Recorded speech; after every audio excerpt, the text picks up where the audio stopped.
can't see him. I've got Susie, Darren, Dave, Lynn, me, Matt. And the meeting's now live. Okay. Good afternoon, everyone, and welcome to this meeting of the Portsmouth City Council Cabinet. I'm Councillor Steve Pitt, the Deputy Leader of the Council. Apologies today from Councillor Vernon Jackson, who is ill. So I will be chairing. Members of the public are invited to view this meeting, and there has been the opportunity for written representations to be submitted. We are meeting virtually in response to limitations placed on governance by the COVID-19 pandemic.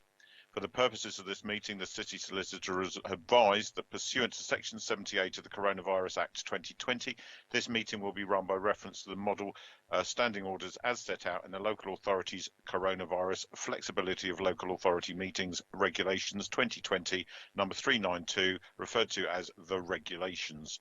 Members, please keep your cameras on throughout the meeting and only turn on microphones when you need to speak. Officers, please keep your cameras off unless you are actually invited to speak. I can now ask the Cabinet members to introduce themselves, and then I'll come to any other councillors who are in the meeting and planning to give deputations. So I've already introduced me, so I will now go to Lynn. Good afternoon, everybody. Councillor Lynn Stagg, Traffic and Transportation Cabinet Member. Okay, Dave. There I am. Yeah, Dave Ashmore, Environment and Climate Change. Darren. Darren Sanders, the Cabinet Member for Housing and Preventing Homelessness. Thank you. Hugh. Hugh Mason, Cabinet Member for Planning Policy. Susie. Good afternoon, Susie Horton, Cabinet Member for Children, Families and Education. Thank you. Matt. Matthew Willington, Cabinet Member for Health, Wellbeing and Social Care. Right, now I'm struggling because I can't see anybody else on the bottom of my screen. So any other remaining Cabinet members in the meeting, please speak up. Indeed. Good afternoon. I'm Chris Atwell, Cabinet Member for Resources. Thanks, Chris. Any more? I had tentative acceptance from Councillor Lee Hunt for today, but he has got another matter he's trying to deal with, so he may join the meeting late. And as I've already given apologies for Councillor Vernon Jackson, so I think I'm right in saying that currently there is only one councillor with us who's given a couple of deputations later. So Cal. Councillor Cal Corkery, representing Charles Dickens Ward and member of the Labour Group. Okay, thank you and welcome. Just checking, are there any other councillors in the meeting who wish to make themselves known and wish to speak on any items today? No, okay, we'll move on then. Members, I will take this as confirmation by silence. Are there any declarations of interests? Speak now. No, okay, Anna, please note no declarations were given. We have the record of the previous decision meeting, which was on the 6th of October, and therefore we need to, I think, confirm those minutes. Is that right, Anna? You want them approved? Yeah, yes, please. Yeah. Okay. Can I have a proposer for those minutes? Darren, thank you, and a seconder. Hugh, thank you very much indeed. Okay, that takes us to the main part of the agenda, and item 4 on today's agenda is the Skills and Labour Market Strategy, and we have Jane Lemaire and Steph Parker with us to present, I believe. Good morning, or good afternoon. Good afternoon, Jane. Didn't quite get that right, sorry. So we're presenting the Skills and Labour Market Strategy 2020 to 2025. Originally requested by Cabinet Member for Culture, Leisure and Economic Growth. The Portsmouth Economic Development and Regeneration Strategy 2019 to 36 was approved at full council meeting on the 15th of October 2019, and this called for a specific skills strategy, recognising that we didn't have one and hadn't had one for the last 10 years. Under the Economic Growth Manager, there was significant work done throughout 2019, with a planned publish date earlier this year, which was delayed due to COVID. The process included extensive consultation to provide a strategy for the city, led by the city and including very significant employer survey. Shaping Portsmouth and Partners created the Employer Skills Survey, which was financially supported by PCC, Shaping and skills providers, and was carried out throughout 2019. The results informed the main draft of this. Work was then completed across the council, including engaging with all directorates and SMTs to ensure that it aligned with all of our cross-council work. The Shaping Portsmouth Business Leaders Group has engaged and seeks to take ownership of the action plan to ensure that we have a clear reporting mechanism, and that the skills group of Shaping Portsmouth will then represent our businesses and ensure that we're fully including the needs of those businesses to drive the skills strategy forward. This is a strategy and action plan that not only looks to build upon existing good work and increase the current success stories, but also tackle the obvious challenges and obstacles that we're facing. The power of the project is very much within the action plan, grouped into originally three themes and extended to include a pandemic response. The skills and workforce strategy has been supported by the Deputy Leader and Portfolio Holder for Education during its development, and I'm supporting its presentation as our internal lead for economic growth and skill, along with our internal lead for economic growth, skills and employment officer, who's the author of this document and who now sits within employment learning and skills in the planning and economic development group, and has done since August 2020. Okay. Sorry, I was going to say, I don't know if you want me to carry on. No, carry on. No. Obviously, we've shared the document. It's been a very consultative process.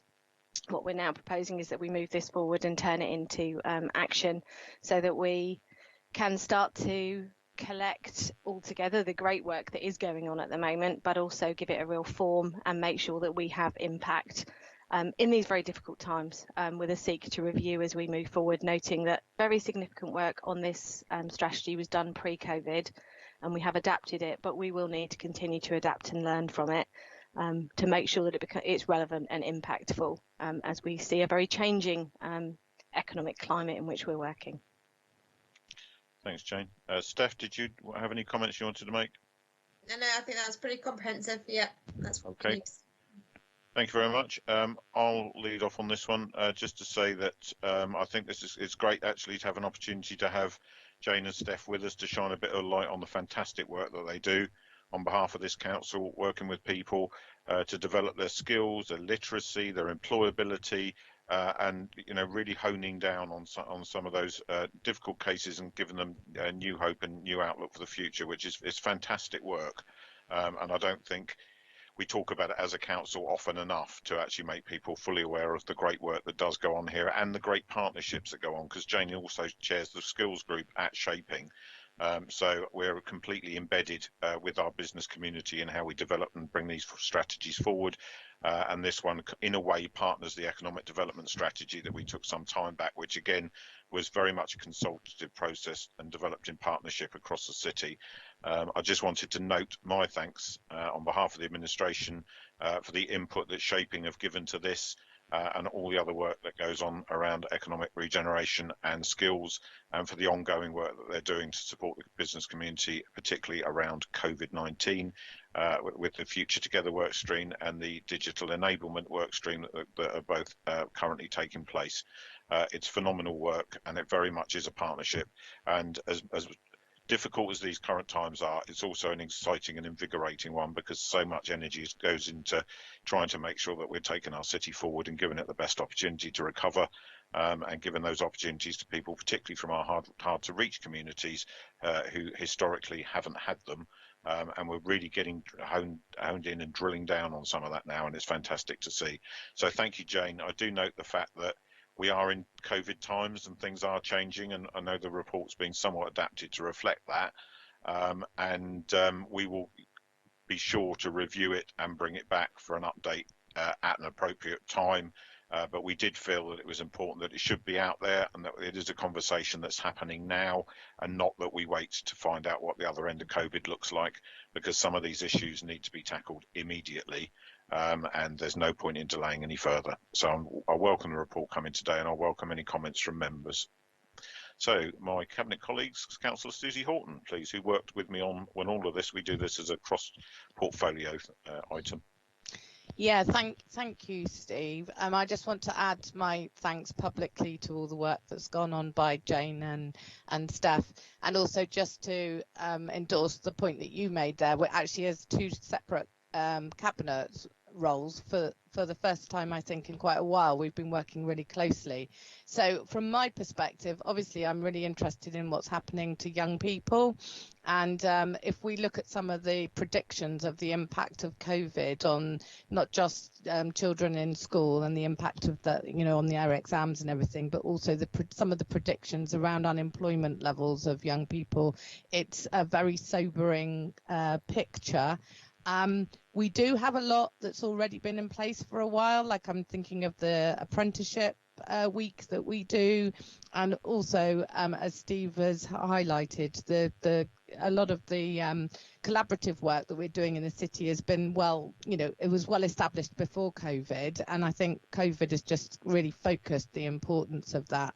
So and the final point that I want to make, without drilling down into all the examples, is the fact that for me this is about aspiration as well. We need to be doing work with kids in school through careers advice and guidance, but also we need to let them know through our relationships with local employers that they can be whatever they want to be.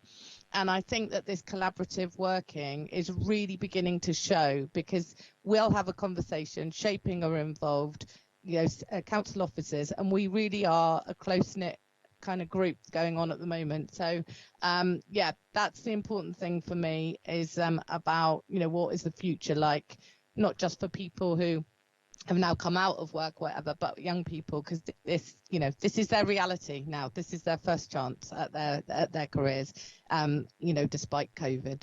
So thank you very much, Jane and Steph, for your work on this. Thank you, Susie. And I've got a comment from Hugh, I believe, Councillor Mason. It's actually a couple of questions to either Jane or Steph. First, it's really how the thing works. First of all, how are you going to integrate the various lead partners that you've got here? Because you've got a number of if I look at page 31 onwards, you've got quite a lot of lead partners who could all go off and do their own thing. So how are you going to integrate this? And the second thing is, how are you going to integrate this with the city's strategies for attracting inward investment into the city in manufacturing, trade and business? I mean, it's sort of twofold. These are existing relationships that we have, and we already use the mechanism that Shaping Portsmouth offers us to make that work more collaborative and more successful. So certainly we'll continue to use the avenues that we have through Shaping Portsmouth as a very supportive business group to bring these interested parties through together. Obviously, as Councillor Horton and Councillor Pitt have referred to, this whole process has been a very collaborative cross-council piece of work. The working group that put it together pulled together colleagues from education, from employment and skills and economic growth. And during this process has also seen the restructure that came in August 2020 that moved our employment and skills work, so my role, underneath economic growth with Ian Maguire, to really give us a much more joined up and combined approach to this. And moving forward, that's very much how we're working in that collaborative space, with sort of looking at economic growth as a broader economic development, taking into account our more traditional approaches through the economic growth team, but also very much putting skills at the heart of it. And that collaborative approach is absolutely how we intend to move this forward. And by using the mechanism of Shaping Portsmouth and the business leaders group to report on the economic growth strategy and the skills strategy is part of how we're hoping to really pull that together. But I think these are difficult and challenging times, and it will be about continuous review. Sorry, Councillor Mason, I'm not sure whether you said something there. He's muted. When you said difficult and challenging times, I just said, and how? Oh, yes, and how. So it's very much about change management and working together and continuously reviewing what we're doing to try and make this work. But we have already seen some really positive partnership from every named partner, and it's about continuing to build on that. Okay. Thanks, Hugh. If you could pop your hand down just so I don't get confused and think you've got it up for another one. I have no other Cabinet members indicated to speak. So thank you both very much for all your work on this and for bringing it along to present to us today. And I look forward to lots more engaging conversations with our partners in shaping and across the business community and across the education community as we take this forward and try and make sure that we're doing our very best for every sector of society in improving their skills and their employability. So thank you very much indeed. It's always a pleasure. Thank you. Thank you. Okay, so we were just noting that, Anna. I don't think there's any action required beyond that. Could Demo Services just confirm? I think it's just to note it, yes. Okay, that's fine. Thank you very much indeed. In that case, we're on to item 5 on the agenda, and that's the Tackling Poverty During the Pandemic, which is the action plan for the city. I'll ask Mark Sage to present, and then I'll offer Councillor Corkery the opportunity to make his deputation, and then I'll come to Cabinet members. So, Mark Sage, over to you. Thanks very much. So I'm Mark Sage. I'm the City Council's Tackling Poverty Coordinator. So I'm the lead officer for the Council's current Tackling Poverty strategy, which ran from 2015 to 2020, working alongside the Tackling Poverty Steering Group, which is a multi-agency partnership in the city to guide the action on that strategy and lead on different areas of the work. Our current strategic approach is based on 6 high-level priorities, which are outlined in section 4.2 of the report. And as I mentioned, the current strategy runs until 2020, so we would have been working to renew that this year. Unfortunately, that work's not been possible because of the impact of the pandemic. But also note in the report that the health and wellbeing strategy was also due to be refreshed this year. Tackling poverty is really central to the health and wellbeing strategy. There's a very close association between poverty and the wider determinants of health. And we know that people in poverty have worse health outcomes, and people with poor health conditions or disabilities are at greater risk of poverty. So the work to refresh the health and wellbeing strategy has been deferred until 2021, and the Tackling Poverty Steering Group has recommended that the Tackling Poverty strategy as a whole is refreshed alongside that health and wellbeing strategy work to make sure that the work is really closely aligned. But I think it's clear to everybody that the COVID pandemic has exacerbated many of the issues around poverty in Portsmouth and across the country. And we've included some of the local data around some of the learning that we have on that in section 3 of the report. So that we know that we need a response to the pandemic that can help to reduce the number of people in poverty and reduce the effects of poverty for people that are living in financial hardship in the city. So the Tackling Poverty Steering Group's identified 6 key areas that we need to address due to the impact of COVID. Those are listed at 4.7, and they are income maximisation, debt management, preventing homelessness, reducing fuel poverty, employment and skills, and digital inclusion.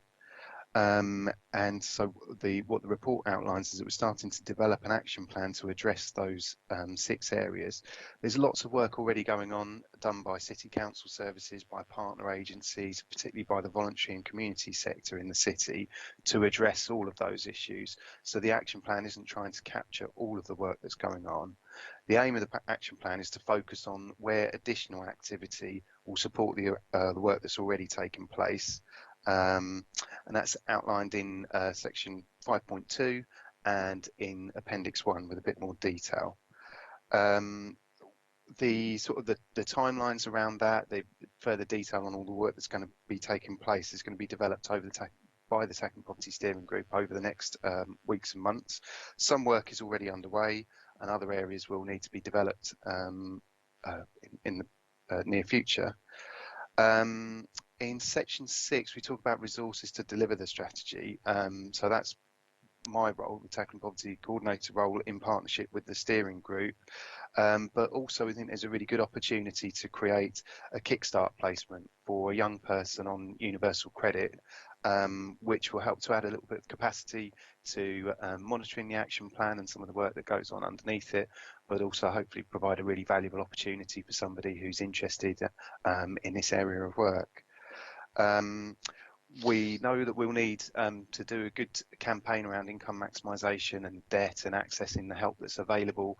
We need a communications campaign, so we talk about the resources that we'll need in order to put that out, so design and social media promotion, and there's an estimate of the cost in there.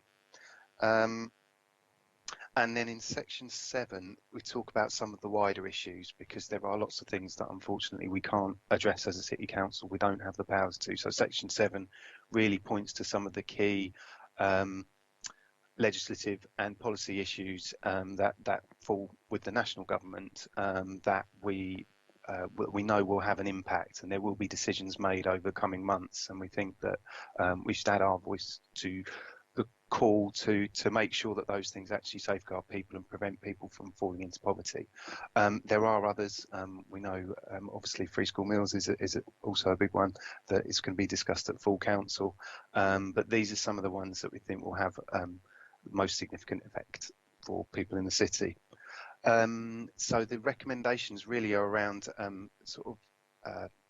they're listed there in section 2.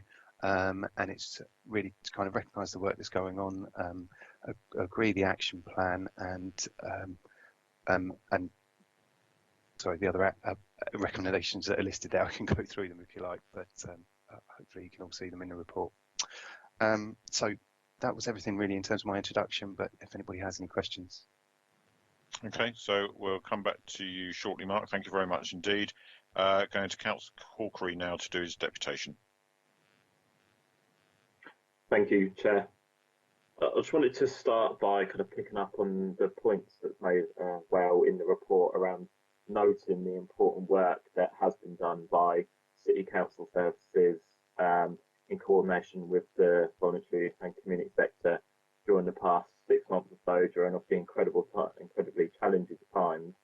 I think we've all probably been impressed and overwhelmed by the way in which people have sprung into action to support their friends and colleagues and neighbours that have had such a difficult time.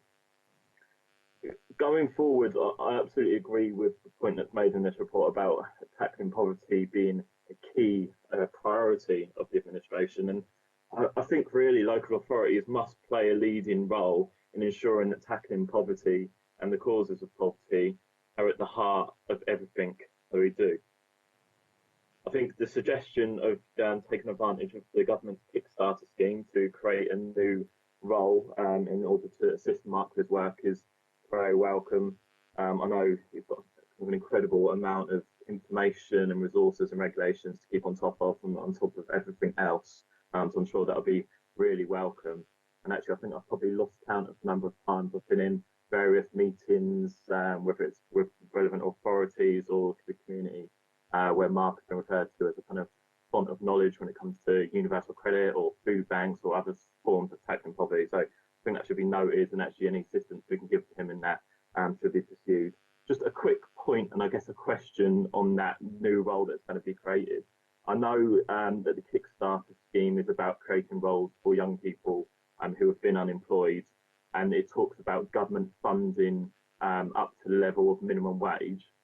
I just wonder, is the local authority looking to pay that person minimum wage, or have we got the flexibility, or are we intending to actually top that up to a proper living wage, or preferably the equivalent pay grades that would be paid to a local government officer in that position? So just a query around that, and a suggestion that we do explore that if it's been already. I think while this report does talk very well about the impact of poverty and the ways in which the local authority can use its resources and its relationships to try and deal with some of those impacts, I think it is important that we recognise we also need to be speaking about the causes of poverty, about how we've got here in the first place. And particularly if I think about my experience of kind of living in and representing an area like Charles Dickens, the past 6 months haven't led to lots of people becoming newly impoverished. Actually, a lot of the people that have suffered over the past 6 months are people that have been struggling to get by over a much, much longer period of time. And if you look at the stats that are kind of available that talk to this, I know the report refers to the indices of multiple deprivation, where most areas in Charles Dickens in the top 10 most deprived, actually some areas in the top 1% most deprived in the country. The Child Poverty Action Group talks about a poverty rate amongst children of 57%. And we know that 44% of kids are in receipt of free school meals. Now, all of those figures are pre-COVID. They refer to long-standing issues of structural inequality, poverty, and deprivation, and no doubt they will have got much worse since the onset of the pandemic. I think that areas like Charles Dickens and deprived areas across the country have been battered by years of neoliberal government and austerity economics, which have not addressed the structural causes of poverty and deprivation, which we know, just to name a few, low wages, insecure work, unaffordable housing costs, and of course, benefit cuts. I think until we start to address and change those structural causes, and then whatever we're doing to try and ameliorate the effects and the impacts of poverty, then poverty is still going to be an inevitable consequence. Thank you. Thank you, Cal. Mark, I'll come back to you first on the question around the Kickstarter placement. Yes, thanks. I will need to double check that and confirm that, and look at what we can do on that, because I don't know whether we're limited by what we're doing in terms of other Kickstart placements, but I'll definitely take that forward to look at. So thank you.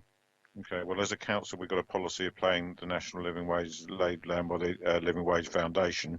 For any staff that we bring in, so I would have thought that would cover the Kickstart placements. But we've still got Jane Lemaire with us. Jane, are you able to offer any clarity on that? Sorry, just turning my camera back on. As things stand at the moment, the government funding only covers national minimum wage and not the national living wage, and that's as a national project. So that wouldn't cover the living wage. It is our policy for everything else. But obviously it is a specific placement opportunity. But unfortunately, that doesn't currently cover national minimum wage. It only covers national minimum wage and wouldn't cover living wage. But as a placement was seen by HR to be exempt. Okay. I'm going to make a decision here and ask for support from Cabinet colleagues. I hadn't realised that was the case with Kickstarter. I thought we'd automatically do that. Colleagues, I think that we need to find the money. We can't bring in placements and not pay them in exactly the same way as we treat every other employee of Portsmouth City Council. We are looking for opportunities here for some of these Kickstart placements to potentially be taken on longer term if job opportunities should open up. And remember, it's not just about us, it's also about our partners as well, and we want to be setting the right example. Colleagues, apologies to those who got hands up, and I've made a note of Chris, Lee, and Lynn and Susie in that order. Could you all, Matt is down to speak as well, but could you all put your hands down for a second?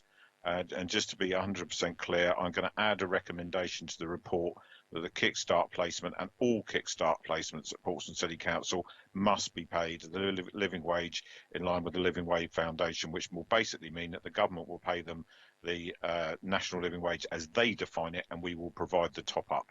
Have I any dissent from Cabinet members in that regard? No. Have we got a finance officer with us? Jules? Yes, but what I would suggest you did was, in this particular instance, the additional cost of employment can be taken from the emergency assistance grant that the... Yeah. Okay. That's fine. Okay, that's added as a recommendation then. Thank you very much. And yes, not something that I'd particularly been aware of, but certainly not something we want to be doing. So I'm glad we cleared that up for you, Mark. Now, Cabinet members, I had Chris Atwell down to speak first. Thanks, Steve. As previously mentioned by Councillor Corkery, Portsmouth has some of the most deprived neighbourhoods in the country. We know a third of households in Portsmouth have reported a negative impact during the pandemic. We know that negative impact in Portsmouth is greater for females, families with children and households on the lowest incomes. We've also seen a large rise in people claiming out of work benefits. since the pandemic. The Tackling Poverty Action Plan 2020 and its focus on the 6 key areas that Mark Sage mentioned in his presentation will help to reduce the number of people living in Portsmouth in poverty and reduce that negative impact for those people. It's a terrific and a very important report, and I'd like to publicly express my thanks to Mark for his work, both on the report and his tireless work in this area. Thank you. Thank you, Chris. Lynn Stagg was next. Thank you, Steve. Yes, I would like to add my thanks and congratulations to Mark and the whole team. I hope everybody's involved, yes, because it's a really thorough report. Very, very, very good. I just have one question, and it's only a little thing, but it's something I find very important. Under the income maximisation, do you include budgeting? Because what's one of the things that, in my experience as a teacher in an inner city school here in Portsmouth for many, many years, and a Home Start volunteer, the one thing, it's not taught in schools, and if you're living on a very limited income, particularly true, I think, today, with people losing their jobs as a result of COVID, and having been used to living a particular lifestyle, and suddenly, you know, you've got nothing there. Budgeting is absolutely essential, and I just hope it was included. It probably is, but I just wanted it clarified. Mark? Yes, thank you, Councillor. The budgeting is absolutely very important. There will, with the income maximisation campaign, there will be lots of online resources, because Money Advice Service produces some brilliant resources for people who can use that. It's a key part of any debt advice, so anybody seeking money advice will get that as well.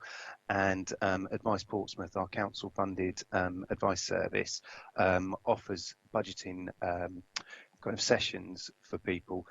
One of the challenges is finding the best way to actually provide those to people, because people don't necessarily want to come along in groups and talk about their financial difficulties. So it's about finding ways that we can get those messages across and give people a few tools and a few ideas that they can take up.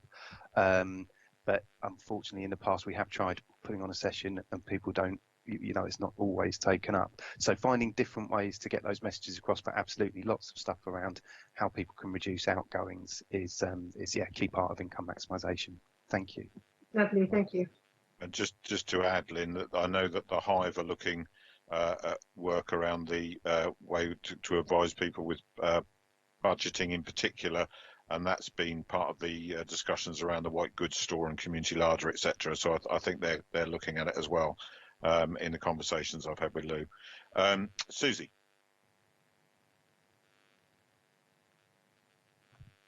Thank you.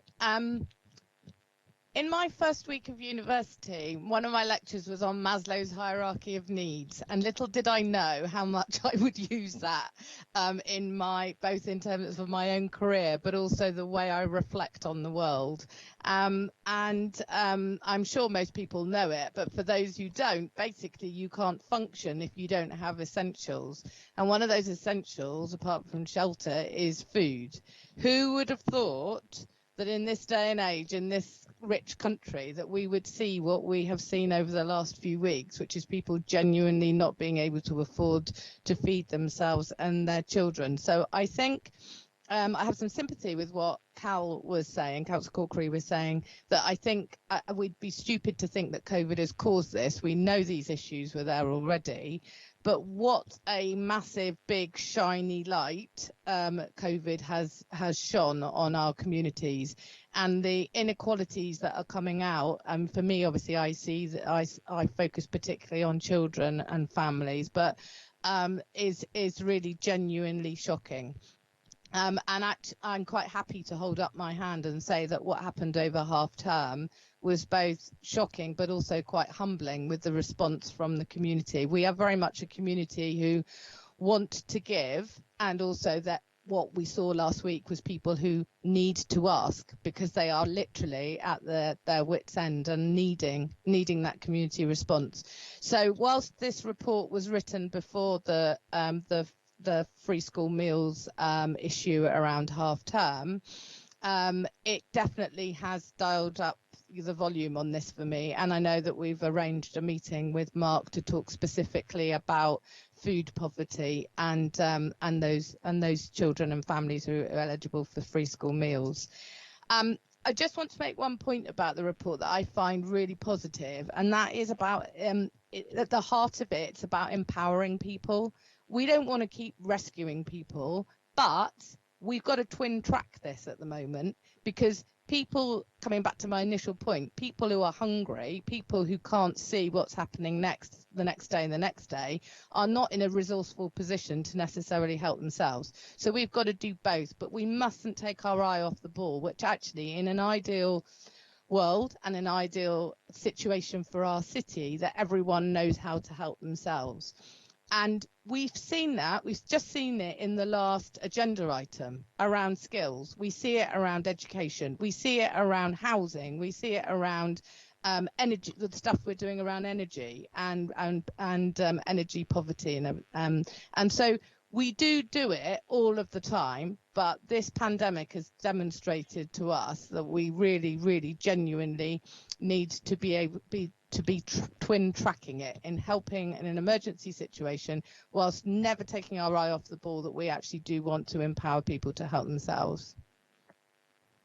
Thank you, Susie. Councillor Matt Winnington. Thanks, Stephen, and thanks to everyone for their contribution so far. Thanks to Mark for his presentation. I think it was, as ever, excellent stuff and an excellent report. I'd like to particularly focus on the well-being aspect of this, and actually some of the hidden poverty that we have in this city, because we talk a lot about certain communities are deprived communities, but actually, as we all know, within our wards, even some of the more wealthy areas have the hidden poverty, and that's one of the things that really comes out, especially as Susie has alluded to, has really been brought to a head by the pandemic in terms of people who are isolated, lonely, people who live in places where they felt they can't do anything, and especially not being able to go out, and the work that the Hive has done in terms of interacting with those people and making sure that they're looked after no matter where they are in the city has been absolutely invaluable. I'm really happy to see the work together in terms of making sure that Mark is supporting in his work as the Tackling Poverty Coordinator. There is a lot more work to do there in terms of making sure that with the food banks and the places that provide food around everywhere is done in a better way. But also, I think that we shouldn't forget. Sorry, I've got quite a bit of feedback. Can someone can everyone mute, please? Thank you. Yeah. So to make sure that we look after people's and we remember, and this goes back to Susie's points. The basics matter, because otherwise people's well-being, people's entire core being, is a real problem. It can be really it can have a massive effect on everything in their lives. When I was a support worker, the people who were in crisis, almost every single person had a mental health problem, and that's the reality of it. That when people are in crisis, it affects their mental health, and some people have never had to deal with that before. And if we don't tackle it, the situation now, the things we're going to have to deal with in the future will just be even worse. No matter, not just about financially, but also about people's well-being and health. So it's a great report. Thank you everyone for the work they're doing on this, and we'll continue to do on this. And only by pulling together is this city being able to do what it can. Without all that pulling together, we wouldn't be where we are. So thank you everyone. Thank you everyone for all the work they're doing on this. Thanks, Matt. I've got Councillor Lee Hunt. Lee, before you actually make your comments, could you just confirm whether you don't have any declarations of interest, please, as you weren't here at the start of the meeting? Indeed. I just wanted to apologise for not being here. There's an IT issue with Teams, which people have fixed. Thank you, Chair. Okay, thanks, Lee. I've got no other Cabinet members indicating to speak, so I just wanted to take the opportunity to thank Mark for the exceptional work that he does in this regard all year round, not just during the pandemic, but all the time. There was a comedy moment almost to lighten the mood slightly during lockdown 1, when we were desperate to get takeaway food containers to be able to get a meal to the homeless that we'd had the good fortune to be able to get off the street and move into temporary accommodation. And Mark was riding around Southsea on his bike collecting the containers while I was sending him to takeaway restaurants, and that actually did happen. So as much as it was quite a stressful thing at the time, looking at it with hindsight, it was also quite an amusing thing to happen. But it just goes to show that the work that he was doing in supporting and working with the Hive during lockdown 1, and that he'll continue to do during lockdown 2, is absolutely crucial to helping members of our community. And thank you, Mark, for all that work and all the effort that's gone into producing this document as well, and the strategy moving forward to try and make a difference. And I think we do need to be clear, and as Councillor Corkery said, poverty didn't just happen because of COVID. It's there all the time. What we're trying to do at the moment is stop more people falling through the net and help those people who are the worst affected at the same time. But as a council, if you can't help vulnerable people, there's not much point in being a council, frankly. It is our job to care for all members of our community, and the vulnerable ones above all others, in my view. And poverty makes you vulnerable for the reasons that Mark's outlined earlier on. So this isn't the solution to that problem, but it is a way of addressing some of the most prescient issues around it. But it is also about where we can look to these key strands to add more capacity going forward, and where we might be able to augment what we've already got in train here and what we've already got funding for with further resource should that become available. So that's also an important part of this, is we know what we want to do and we know we've got the resource to do now, but it also tells us what those priorities need to be and identifying future resources. And I particularly like to take the opportunity, because it's so intrinsically linked, to thank Councillor Horton for bringing forward the concerns around the school meals issue with half-term holiday and Christmas. And obviously, as we said at the time, we didn't have the ability to respond in 24 hours to address half-term, but we do have the ability to have dealt with that issue for Christmas, and that vouchers will be made available to all those children currently in receipt of free school meals. And the important thing to note is that with furloughs being extended to the end of November, which may help some people from falling into needing to claim universal credit, but that's only going to be a delay of a few weeks. And come December, just at the most difficult time of year for a lot of families, there are going to be people facing redundancy and facing hardship, and this council is committed to making sure that we do all we can to support those people at these difficult times. So thank you, Mark, and thank you very much for the report. Members of the Cabinet, are you all in unanimity in accepting? My computer's just decided it wants to restart. I'm hoping that won't happen, so I've just put that on snooze, and I'll keep my fingers crossed it doesn't turn off. If it does, Darren, could you step into chair, please? But fingers crossed it won't. So, Cabinet members, are we all happy to accept the recommendations in the report? Yes. Yeah. Okay, that's fine. Thank you very much, and thank you very much to Mark for presenting today.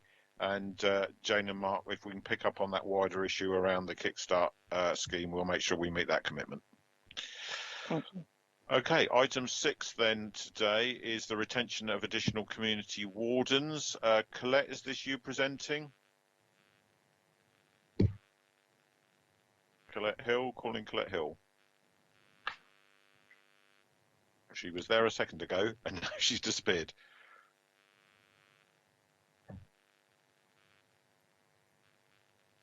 Is Colette with us?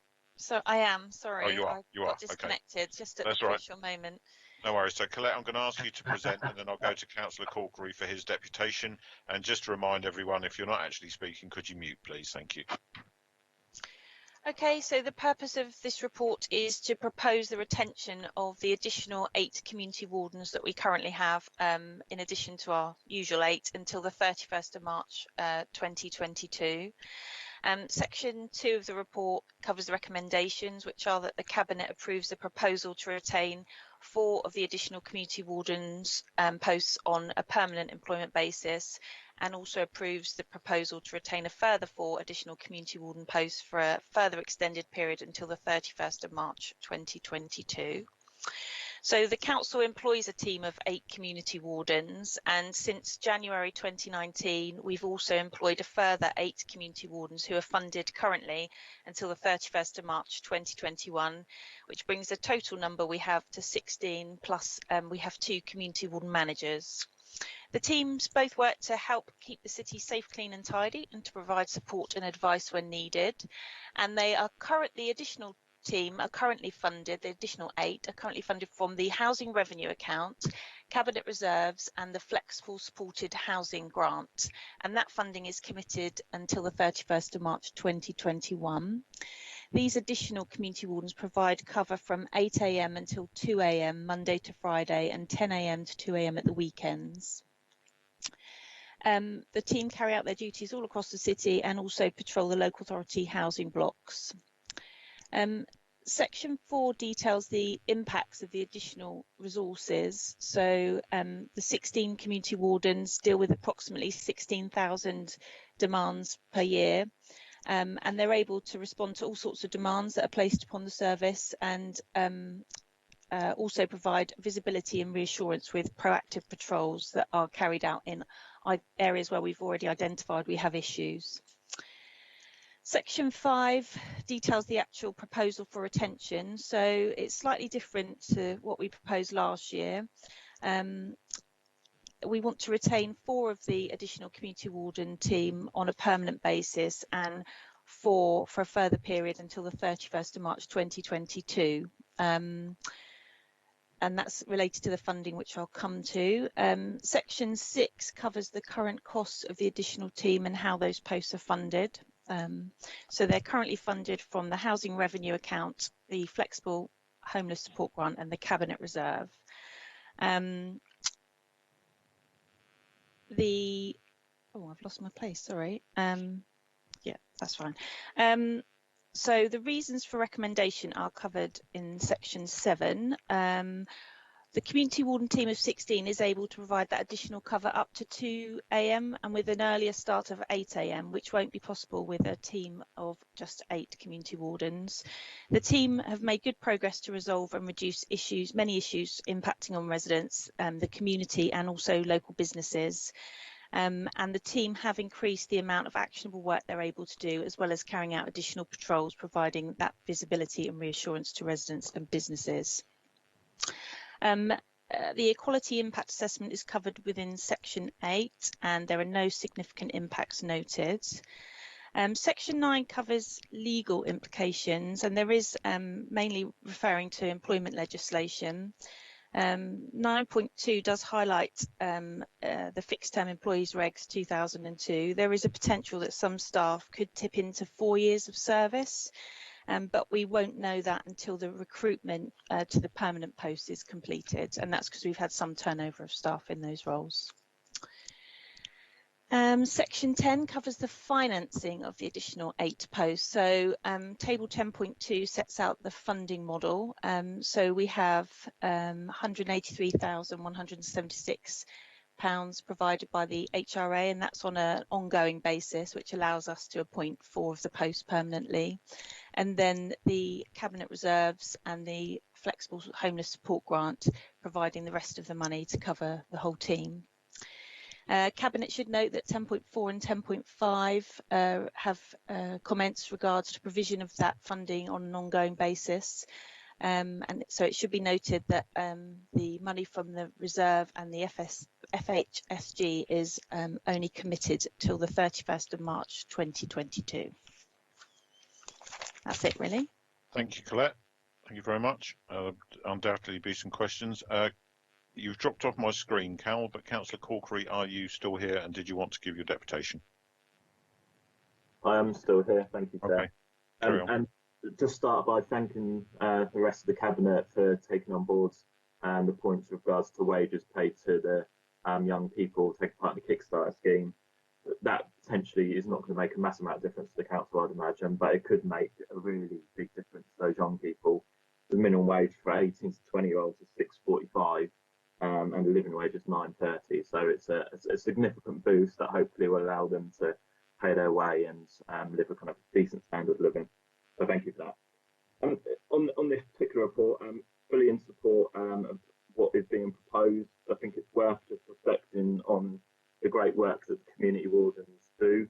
I know that as a ward councillor, I find they're kind of an invaluable resource, particularly representing a ward where the majority of the ward is council estates, and they are particularly helpful in terms of linking up with the police, with the youth service providers, with the housing officers to try and address antisocial behaviour issues where they occur. And that antisocial behaviour is undoubtedly been the number one issue in my mailbox in terms of casework. They're a really important resource and complement and work well with the other services that are already out there.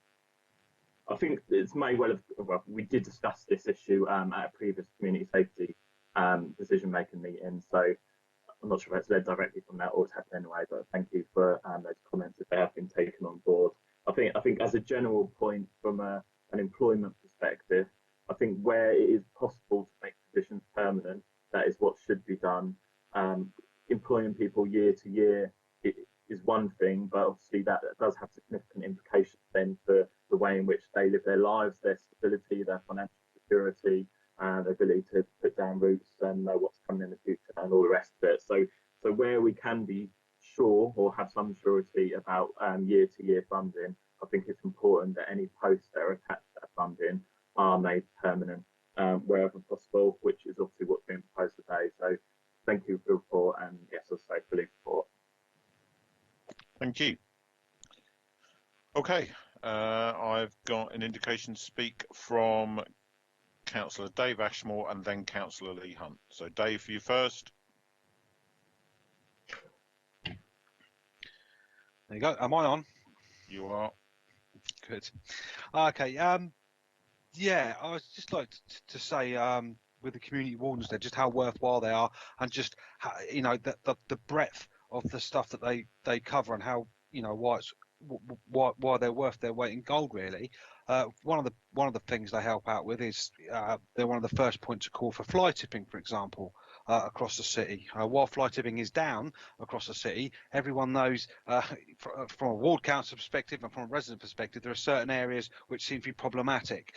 So, you know, community wardens can help in seeing that, reporting that, investigating that, and, you know, and preventing it.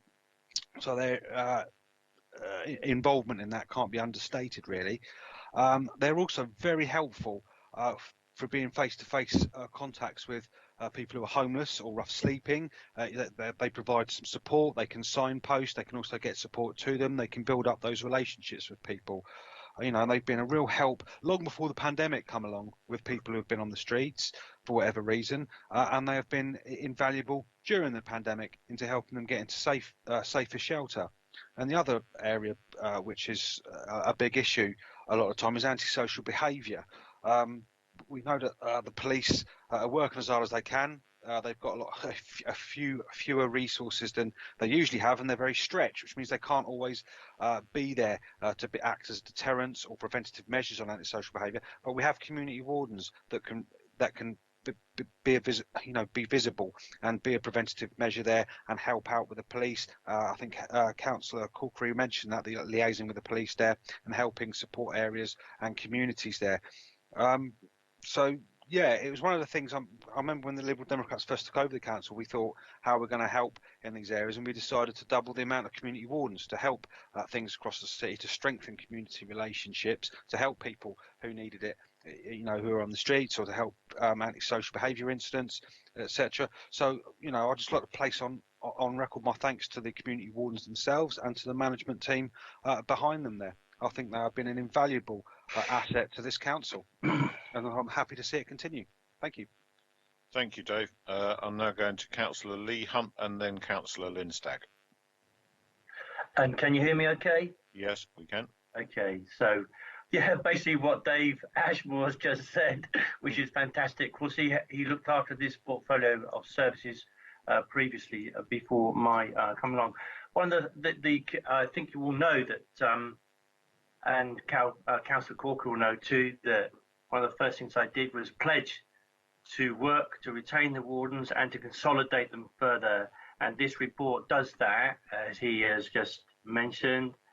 I really want to get to making all the posts permanent, and I shall continue to work within the cabinet to do that, because it's right. I don't like the idea, particularly of contracts for a year or for the 4 remaining, but maybe that suits some people. But I shall be talking to Colette. I must say though that this is a non-statutory service.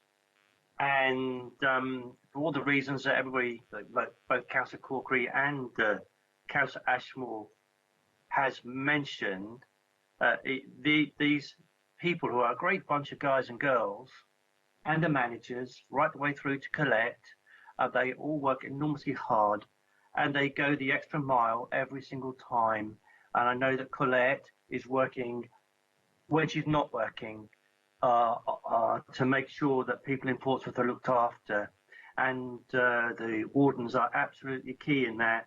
Through the summer, dealing with the antisocial behaviour, down at the hot walls, dealing with this awful spike that we had of laughing gas in the summer, now in the winter, with antisocial behaviour creeping back towards the housing blocks where the lights are. They're there responding to, and they work with the housing teams, they work with the housing officers, they work with the police, they work in partnership with a whole range of people. And it's absolutely great that Darren and I work so closely together to make sure that the funding is there, because they are very key to the broad spectrum of services, the broad spectrum of will, political will, I think, too, right across the council, from every political party, to want to help rough sleeping and to bring rough sleeping to a stop. We'll never completely get rid of it, because some people like to sleep roughly. They choose that lifestyle. Whether any of us here like it or not, that is their choice. And we can't change that. We can only go and help when we can.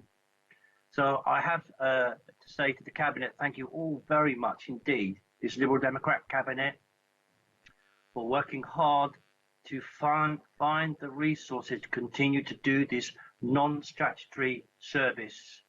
When and if the people who are listening don't get that, it means that the government doesn't pay for it. It comes out the local council tax or the income that the council can raise locally through rents and so on.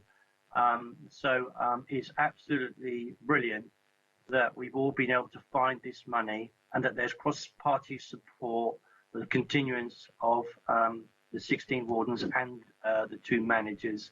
So on behalf of the people of Portsmouth, thank you very much to the administration for finding the money again, and for consolidating this service more deeply into the widespread services that we continue to deliver for Portsmouth, even in the face of this awful pandemic and massive reductions from, I have to say, from this, from as far as I can see, it's a very uncaring Conservative government. Thank you, Luke. Councillor Lindstag. Thank you, Steve. I'm a great supporter of community wardens. I've been out with them on 2 occasions, not recently, for quite a while, when they've been on duty, on patrol. And to me, they're the eyes and ears of the city. Absolutely amazing. And you have to have special skills, I think, to be a community warden. You have to have sympathy and empathy, the ability and the willingness to listen, point people in the right direction. But at the same time, you have to be firm when it's needed, and actually maybe take problems further, which is why they liaise with the police or wherever it is. And it takes special people to do that, to be able to have a foot in both camps. Kind of thing. And I know when I went out with them, I was just amazed how they knew their territory, if you like, their patrol areas so well, They knew the individuals, they knew the rogues, they knew the people who were really helpful, and they were always chatting to people, and they've become part of the community in so many cases. I know in my ward, they've set up football schemes in the summer, for example, on Baffin's Field. So they really are amazing, and they, when you think about it, they have no real power. So all their success is actually based on their own personalities, their own powers of persuasion, and knowing where to go. So I'm so pleased to hear we're keeping them on. I think it's brilliant. Thank you. Thank you, Lynn. And I've got Councillor Darren Sanders. Thanks, Steve. When we resumed control in May 2018, there were several surprising things. There are several unsurprising things as well. And one of the first unsurprising things is the police were stretched, and they were facing cuts, and they were just simply not enough people, particularly in areas which are not regarded as high crime areas, where the local residents feel it's not a high crime area or not. So we said we would double the number of wardens, and we have. But also, as Lee has pointed out, it's not purely about people on the streets. One of the things I found was completely mad when over again was the idea that they could go on the streets and they couldn't go on the council estates because the housing revenue account money just wasn't there for them. And so it's absolutely important that some of our most vulnerable people, council estates, feel safe. And they know the police are stretched. We know the police are stretched. And that's why by having a cross-portfolio approach, which allows people to feel comfortable, because we know people were sleeping on staircases in blocks in Buckland, and we wanted wardens to go in there late at night to try and help them lead a better life, rather than kipping on cold staircases, because we think that's a good thing to do. So I'm delighted about this. As Lynn has said, they act as the eyes and ears of plenty of places. And we know in our own ward that when the police aren't there, the wardens are. And very often they're the people who actually do find out the information. And working together is absolutely crucial. I understand Cal's points about making them all permanent, but we are a bit short of cash at the moment, thanks to the virus. Certainly I'm interested in making them all permanent, but actually, Cal, going beyond what you're saying and increasing them if we can, because I think that's absolutely important. We will do that as resources allow. Because people living on the streets and on the estates of the city deserve to know that there are people that they can turn to if they want to feel safe. So I back this report, Steve, and long may it continue. Thank you, Darren. Councillor Ashmore, you've still got a hand up. Is that a retrospective hand up, or it's disappeared? So I'll assume that was the case. It was retrospective. Okay. Daz, can yours disappear as well, please? Thank you. And then I can see no further. Oh, Councillor Hunt, you wanted to know? So, members, if you have spoken, take your hands down, please. It's a bit confusing otherwise. Yes, sorry about that. It's you're pressing the button and it comes up too late or too slow. So anyway, thank you everybody, and I'm sure that on behalf of the people of Portsmouth, I'd like to thank the cabinet and everybody who's found all this money. And if we can continue to increase what this service does, is Councillor Sanders has just suggested, that'd be absolutely marvellous. Thank you all very much indeed. Thank you, Lee. Okay, final comment from me. The work that wardens do, as everyone has quite rightly said, is exceptional. I sat in many meetings with them and the police and other statutory parts of the council over the last couple of years. It's very obvious the partnership that the police have with the wardens, which is incredibly effective. Warren and Rob and their teams do brilliant work on literally every single day in this city. I've seen them intervene and help homeless people. I've seen them step in and tackle antisocial behaviour. I've seen them do that signposting work. The response sometimes from Mark Turner in the office around the speed at which fly tipping gets cleared is absolutely staggering. It's a phenomenal job. As Darren's quite rightly said, we'd love to have been able to embed all of the money for the additional 8 this time, but circumstances don't allow us to do that, but we can at least embed 4.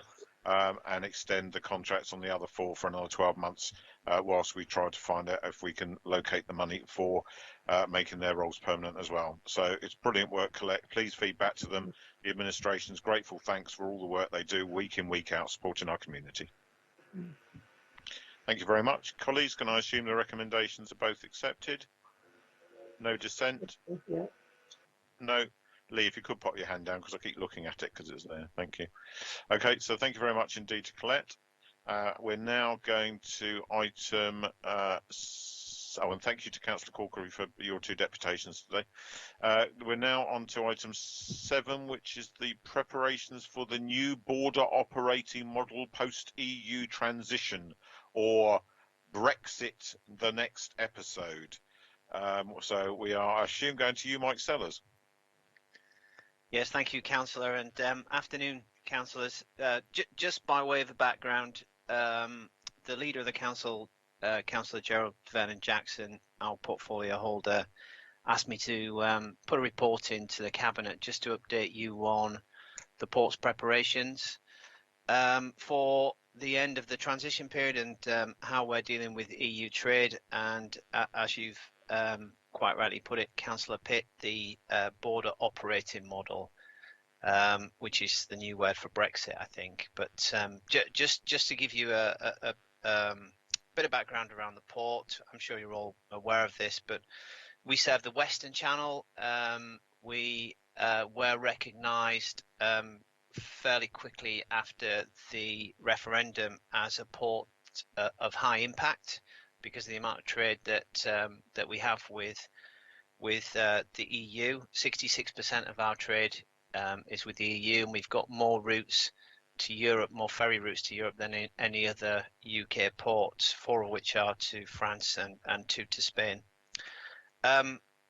Because of that, we were engaging with the government departments made up of HMRC, DEFRA, Border Force, and various other government departments that were looking at the changes as we come out of the EU, which actually stopped as a result of COVID earlier this year.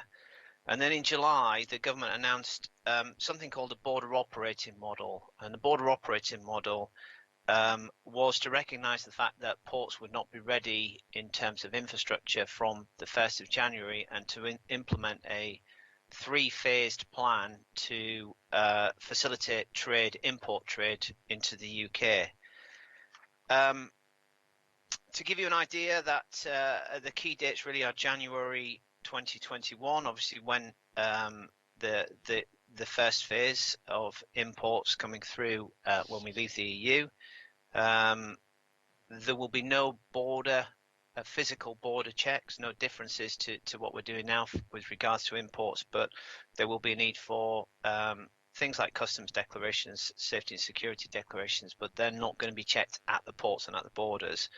And then from April 2021, there will be documentation checks of goods from a plant or animal origin. The key date for us really is July 2021 in terms of the physical infrastructure that we have to have in place. I think just one thing to highlight, our EU counterparts have been preparing for this for the last couple of years, and we were told in July that this infrastructure had to be in place and operational by the 1st of July 2021. So just 12 months in which to do this. And also, at the same time of the announcement, the government also announced a port infrastructure fund. And this was 470 million that would facilitate these infrastructure changes. 270 million for inland facilities where ports were not able to physically provide those facilities, and 200 million for ports that could provide those facilities. We come under that 200 million. We will be providing facilities at the port or around the port. The criteria for that is to apply for the Port Infrastructure Fund is around import-export infrastructure, the core requirements of the border operating model, any ancillary infrastructure that's required to support entry infrastructure, such as staff and driver welfare areas, and access infrastructure, such as access improvements and traffic management. We have applied for the Port Infrastructure Fund, and to give you an idea of those changes, the first one is some new infrastructure for something called a border control post, a BCP, and that's around a requirement that DEFRA have in terms of inspecting goods from a plant or an animal origin. In order to build that infrastructure, the council are in discussions with a landowner adjacent to the port to acquire that land to provide part of the footprint for that infrastructure. In addition to that, we need to build a live animal compound for facilities for inspections. Just to be clear, live animals are equine. There's 9,000 race horses that come through the port. This is not live animals for slaughter, so not to be mistaken with that when we refer to live animals.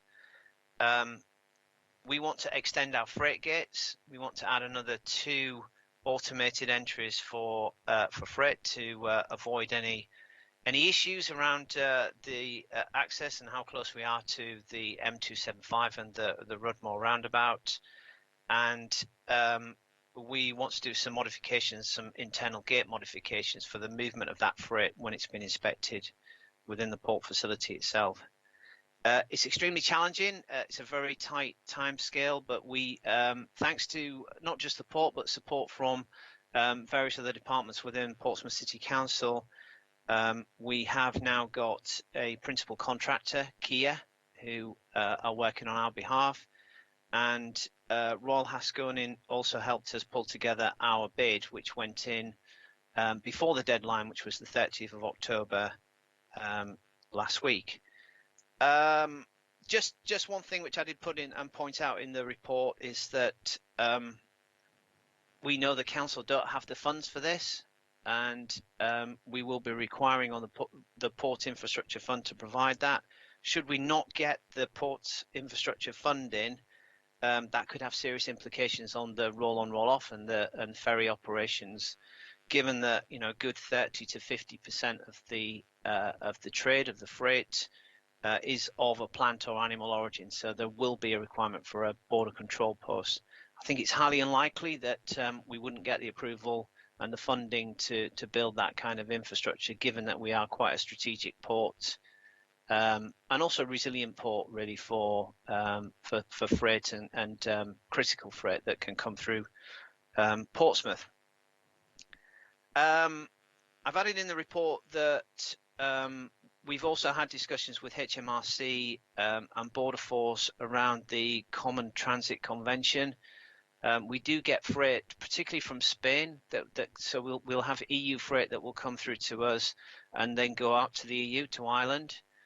And as a result of that, we want to have an office of destination and under the Common Transit Convention and an office of departure as well. So that needs public-facing counters, which we can provide within the terminal, passenger terminal, and also we've got an area within the Ro-Ro port that will be used for those inspections by Border Force.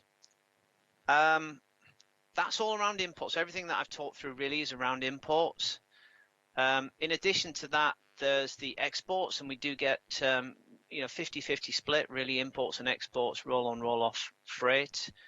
And one thing that the EU have been clear from day one, and the ports that we use in France and Spain, is that the UK will be treated as the rest of the world, and there will be those export checks.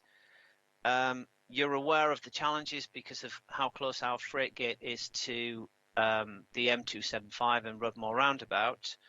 The government's trader awareness, what they call the reasonable worst case scenario, is around a fairly high level of freight and businesses not being ready for the end of this year. So the local resilience forum have a transport plan that they've worked on that can be put in place from the 1st of January, called Ops Transmission. And and they've asked for funding from the government to facilitate the first 12 weeks of that operation. And that fits with the Department for Transport's estimates around trader awareness that it's going to be the first 12 weeks where there will be some form of disruption in terms of export traffic.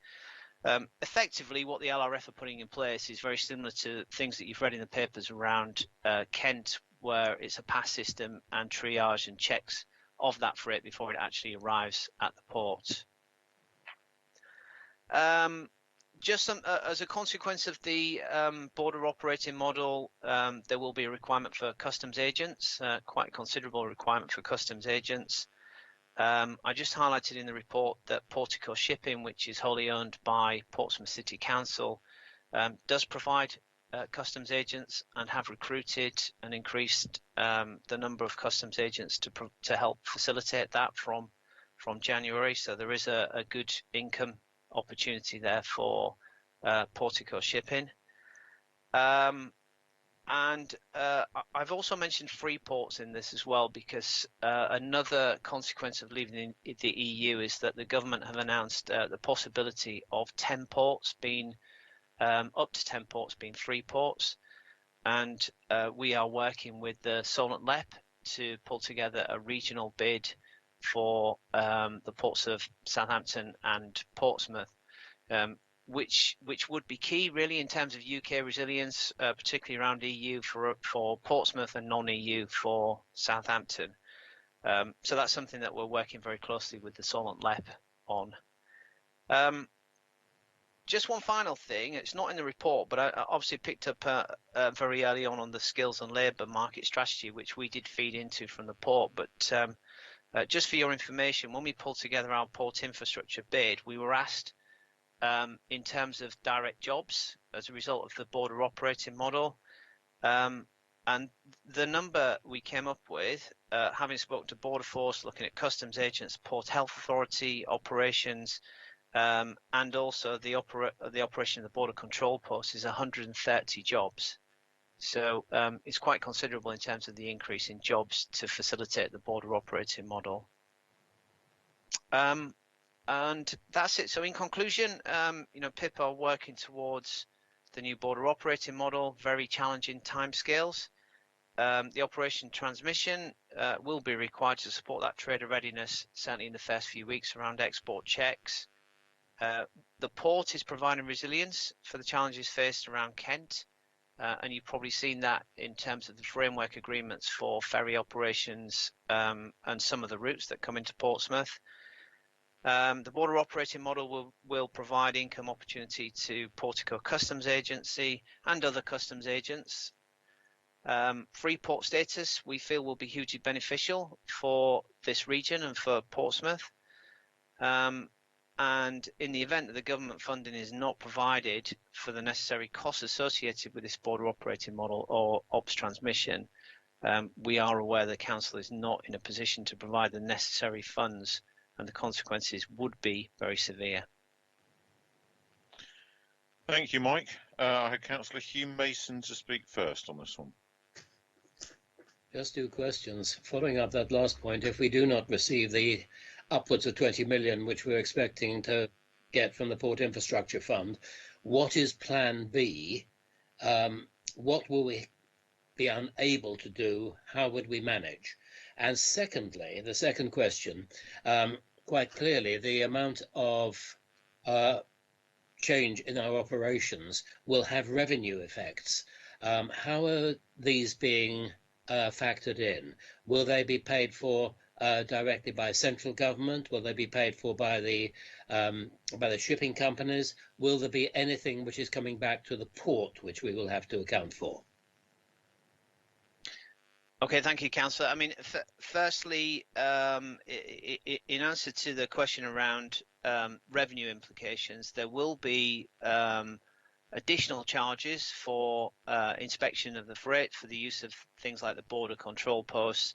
There are tariffs for that already, because there are non-EU goods that come through the port, and they go direct to the shippers themselves. So it's not an implication to us in terms of any revenue implications.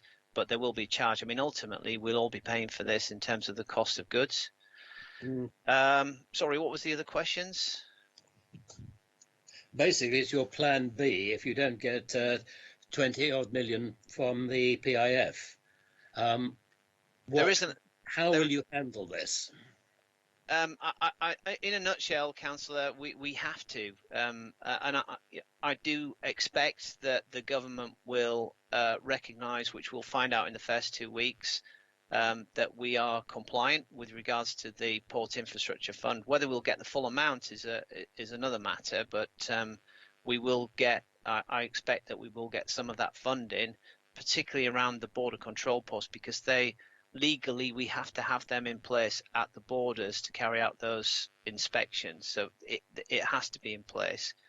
There's a caveat in terms of that fund. There's a paragraph within the funding that states that there's 200 million in the pot, and if it's oversubscribed, then ports may be asked to contribute. So there could be a need to contribute towards some of that.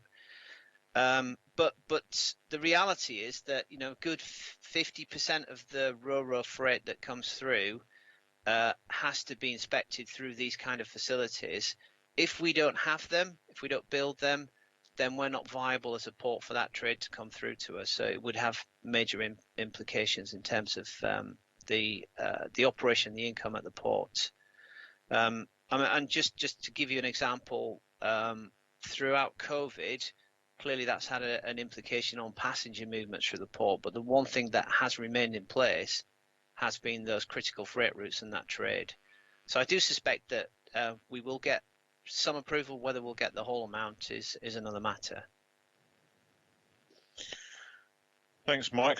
Don't remember any of that being on the side of a bus. Darren?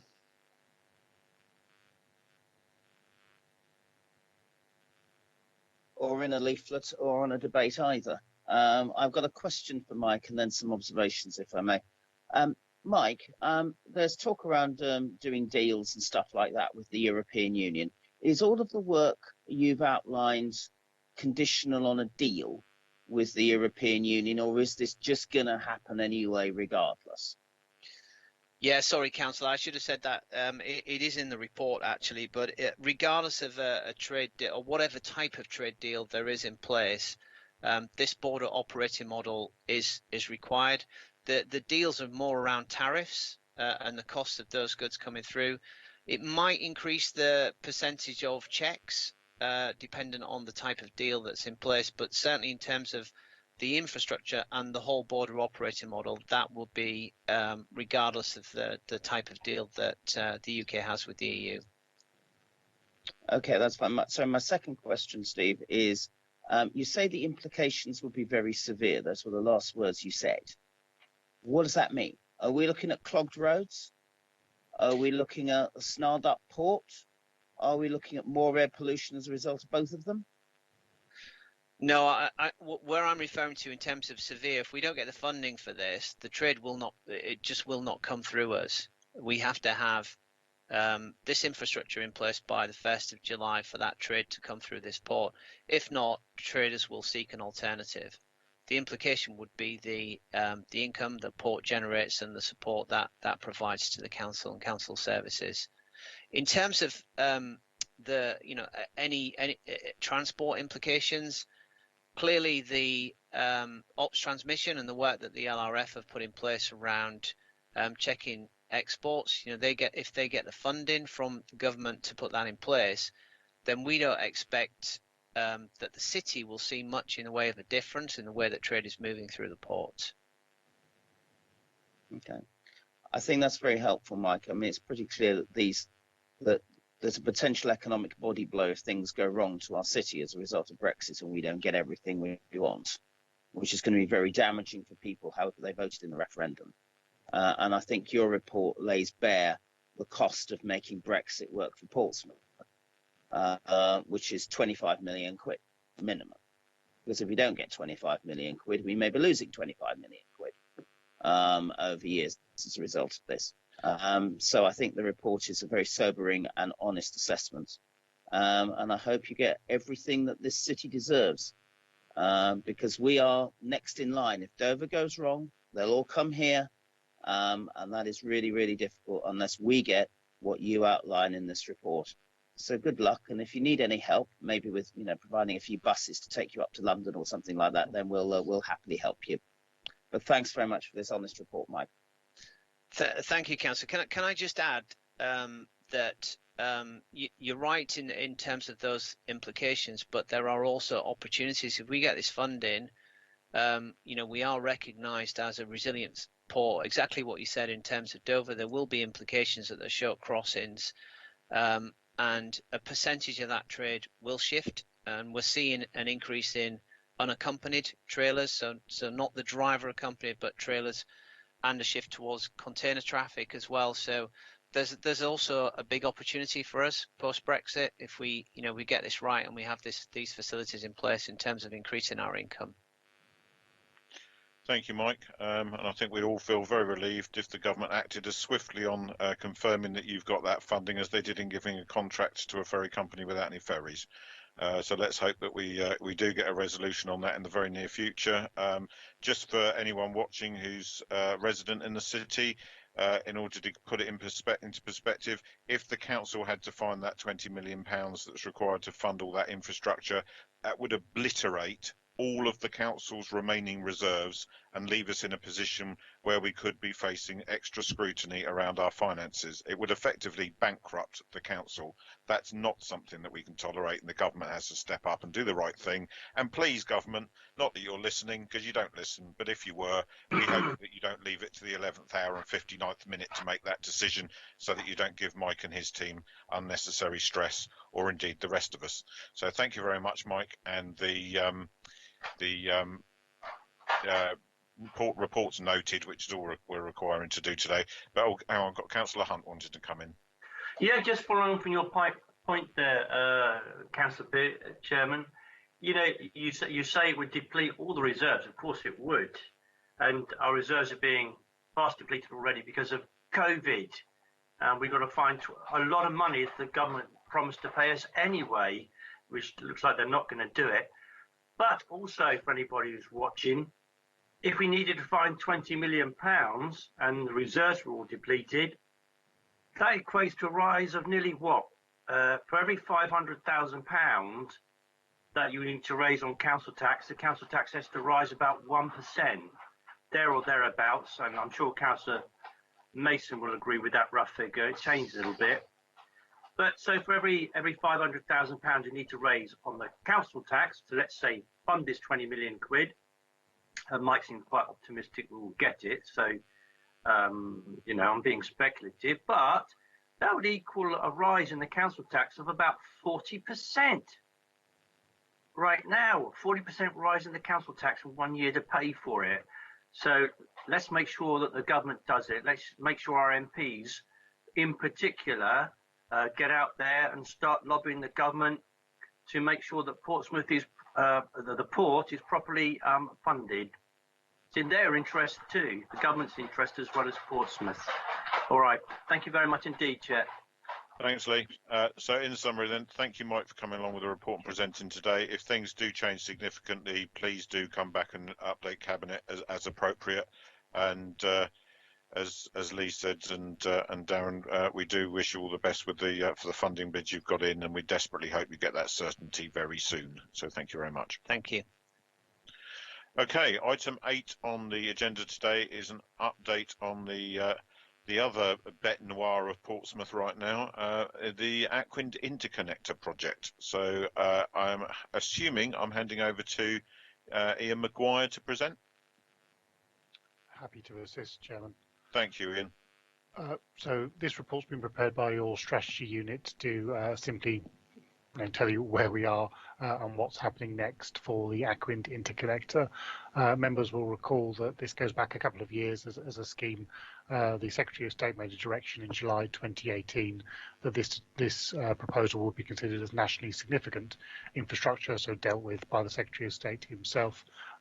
through a development consent order rather than by local planning authorities under the Town and Country Planning Act. So since July 2018, the applicant, Aquin Limited, has been working to submit and have their application determined. They did so in November 2019. That came in and was accepted for examination by the Secretary of State in December 2019. So two key decisions have already been made, that this is nationally significant infrastructure as the electricity interconnector, and that the applicant had satisfied the necessary pre-application steps, public consultation, document submissions, etc., to enable it to go on to examination. We are therefore now, following preliminary meetings earlier this year, in the formal examination process of the application. The preliminary meetings are technical discussions that occurred in August and September on how the examining authority, which is an appointed panel from the Planning Inspectorate, wish to prepare their recommendation for the Secretary of State. It follows a basic programme, and that programme is laid out in paragraph 4.3 of your report, of a series of deadlines of written submissions, effectively commenting on the application and then incrementally commenting on the comments that have been made as the key matters for consideration by the examining authority are refined by further examination questions issued by the authority for both the applicant and the stakeholders, Portsmouth City Council being one such stakeholder to engage with. We're currently, today is deadline 3, and the team is putting together our response on everything that was submitted at deadline 2 to enable the examining authority to consider that. There is quite a number of deadlines still to go, all the way through to the end of the year. Deadline 5 is the end of this month. We will then go into December, where there's a series of open floor and issue-specific and compulsory acquisition hearings. These are hearings that will be held using the Teams medium, much as this meeting, for the examining authority to take an inquisitorial approach to examining the matters, but they are to look at the submissions they already have. The anticipation is new matters are not raised at these hearings. It is for those that have registered their interest in the proposals and the proceedings to explain the submissions they've already made, and then ultimately they have to write them up and resubmit them as written submissions shortly after that. That will then follow in the new year a series of further deadlines and some hearing dates reserved if necessary before the examination is concluded in March. The underpinning processes of development consent orders is one of certainty of timetables. There is a 6-month period from the opening in September to the closing in March of the examination that is inflexible and will not be amended even in extraordinary circumstances such as COVID. What we are therefore working through is these series of deadlines to ensure that we can challenge the applicant's submissions, maximise the benefits of Portsmouth, minimise the implications through working on the requirements, which are effectively like planning conditions and other mitigation obligations that we are seeking to persuade the examining authority to impose upon the scheme, while overall offering the opposition of the proposals, suggesting that the examining authority may wish to not grant a development consent order for this if they feel that our arguments are persuasive. So it's an iterative process, so overall a large number of deadlines, a large number of exchanges of documentation to occur throughout this process, and officers are currently working with external counsel and consultants to maintain the council's opposition to the scheme, meet those deadlines, and obviously participate later this year in those hearings through to the end of the examination in March. One thing just to mention from the report, a specific issue that has come up with quite a lot of local interest is the issue around Milton allotments, where we have flagged with the examining authority and with Aquin that we feel they have incorrectly effectively managed the consultation in that area, in that allotment holders, in our view, should be identified as affected persons due to the rights they have over their land, and therefore have a right to be heard at compulsory acquisition hearings without having to individually register their desire to do so in the way that other interested parties might have to do so. That is a debate that's obviously going on with the examining authority at this time, and we continue to make submissions to them in that respect. our focus on the Milton allotments and the potential impacts to the allotments has given us some benefits. They have agreed to amend the order limits in that area, the red line of the application, if you will, to be slightly clearer about what they're trying to do in that area. We think they can be a lot more clear than they currently are being, and we'll be pushing them for that to minimise the disturbance both during construction and potentially for maintenance that the allotments may have to burden if the examining authority decides to grant the DCO. And a significant focus of our case looks at that part of the DCO. As members will be aware, the overall impact on the city through the disturbance and disruption, particularly traffic congestion along the route, is another key element, as to our open space and recreational spaces as they go through a number of those spaces, Farlington playing pitches being the most formal of the spaces they will be disrupting, and therefore that recreational disturbance as well as that congestion and overall disruption to the city are other key matters that we'll be commenting on. All of these have formed part of the representations we've made and published through the examining authority on their website, a website that I would encourage everyone to keep an eye on. It's a very well laid out website. This is what the planning inspectorate create to host their examining documents, and has a key timeline on it as well, with the latest news and latest submissions. So all the documents that are for consideration are available on that website. And those documents contain the Council's latest position, both in objection and in information, and the work we're doing to support the decision and strategic objectives laid out by the leader to oppose and object to the DCO. Obviously happy to answer any questions. Okay, thank you, Ian. This has filled my inbox up quite substantially for the last few weeks, but of course it's actually been something we've been working on for over 2 years now. I still remember the first time I met one of the owners of this company when he didn't think that public consultation was important and that all he had to do was tick a box. And I said to him, if you think you can do that to the people of Portsmouth, then I refer you to a French phrase, which is to the barricades. Because you will not find that you will just be able to march in here and do exactly what you like, because whether you have permission or not, the people of Portsmouth will get in your way. And I think we've seen that with the Let's Stop Aquin group over recent weeks, who've stepped up and raised public awareness around this, which has been incredibly welcome. And there's no harm whatsoever to the council's case in continuing to fight these proposals. The very idea that we're going to have uncertainty around the future for our allotment holders, that we're going to potentially disturb contaminated land at Milton Common that everybody knows should not be touched, that we're going to take one lane of the Eastern Road out in chunks for goodness knows how long, and that we're going to shut big chunks of Farlington Avenue. This is something that affects the whole of the eastern side of the city.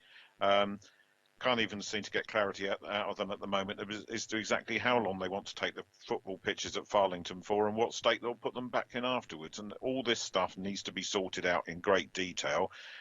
I think what it is important to stress to the public, because I've found in a couple of interactions that it's been slightly misunderstood. Ian, could you just give us a bit more clarity around duty to cooperate? Because some of the public are saying, well, no, don't cooperate. We don't want you to cooperate, but it is a legal term around planning and what our obligations are, whether we like it or not. Could you just give us a bit of clarity on that? Certainly. Well, so the duty to cooperate, the legal term, is actually almost slightly misapplied to this function. It is a term for local planning and operating with our partners, but we have a statutory duty to deliver the functions of a local planning authority. That includes the functions under the Planning Act 2008, which embedded this nationally significant infrastructure project system into the planning process. We are obliged, it's our job, you could fire me if I didn't do it, to work with the planning inspectorate to examine these cases. It has been a formally registered application, which the Secretary of State has accepted as valid, and consequently, in the same way we're obliged to determine an application if we receive it as a local planning authority, the Secretary of State is obliged to determine it through his examining authority, and we are obliged to play our part in it. On a more practical sense, of course, if we were to do less and just tick boxes in terms of that, working within the examination process, which obviously we say are doing without prejudice. Our position is it shouldn't be granted. It shouldn't come through Portsmouth for the reasons we've laid out, but we continue to work in a cooperative way with the process, because if, notwithstanding our opposition, they choose to grant it, we clearly want to ensure that the maximum benefit for Portsmouth is derived and the minimum harm for Portsmouth is retained and managed and mitigated in an effective way. Following the grant of the DCO, the Secretary of State's role ceases in effect, and the discharge of the requirements, the planning conditions, falls to the planning authority in the local area. So, for example, the approval of a construction management plan that will deal with those issues of land contamination, traffic congestion, etc. If the Secretary of State feels they should grant this and allow that to be managed through a separate post-consent condition, the approval and management of that post-consent condition will fall to PCC as the local planning authority to do, and consequently we want to be there in the room when that is drafted as a requirement, so that we can ensure we are able to deliver it in an effective way when it falls to us to confirm its compliance at a later date. So we have that obligation both statutorily and from a practical sense to participate in the examination process to gain those benefits and to ensure regulatory control is maintained in a practical sense. Thank you, and that was really helpful, and it's an important clarification for some of our residents out there. Councillor Darren Sanders. Thanks, Steve. Just a few questions for Ian. These are questions that have been raised with me by various people along the way. We're not the only authority that's being affected by this. What sort of consultation and conferring with other local authorities is being done, Ian, to make sure that we can use all possible resources? So we've been meeting with the other local authorities all the way through the route and other key bodies of National Park and Highways England throughout the last couple of years in the pre-application and early stages of this. At the moment, we have a regular meeting in between each deadline, with a new deadline for submissions about once a fortnight. So in a couple of days after the first one, we then meet as a cross-authority group to look at issues of commonality, i.e. matters where we are aligned or misaligned in our preferences or comments, and opportunities for sharing practice and opportunity. Where a practical example, of course, as soon as you get north of Portsmouth, Hampshire County Council is a two-tier system, takes over as the highway authority. So consequently, what we want to do is ensure that we as a highway authority within Portsmouth and Hampshire County Council as the highway authority for the northern part of this route are well aligned, because we don't want to have two separate transport management plans being discussed, or two separate compulsory acquisition strategies for highway land being discussed, because that will just cause confusion to all parties and therefore potentially opportunities missed. So as well as regular meetings as authorities, individual work streams are being picked up by highways colleagues or property colleagues where there is commonality and opportunities to work together. Okay, I think that's incredibly helpful, Ian. Thank you. And my next bit is not with people in the UK. In the rest of in the European Union, it is not regarded as a strategically significant project, PCI, I think is how they describe it, but it is in the UK. Have there been any discussions? Have there been any discussions either about that or with people in France and other countries who are also opposed to this?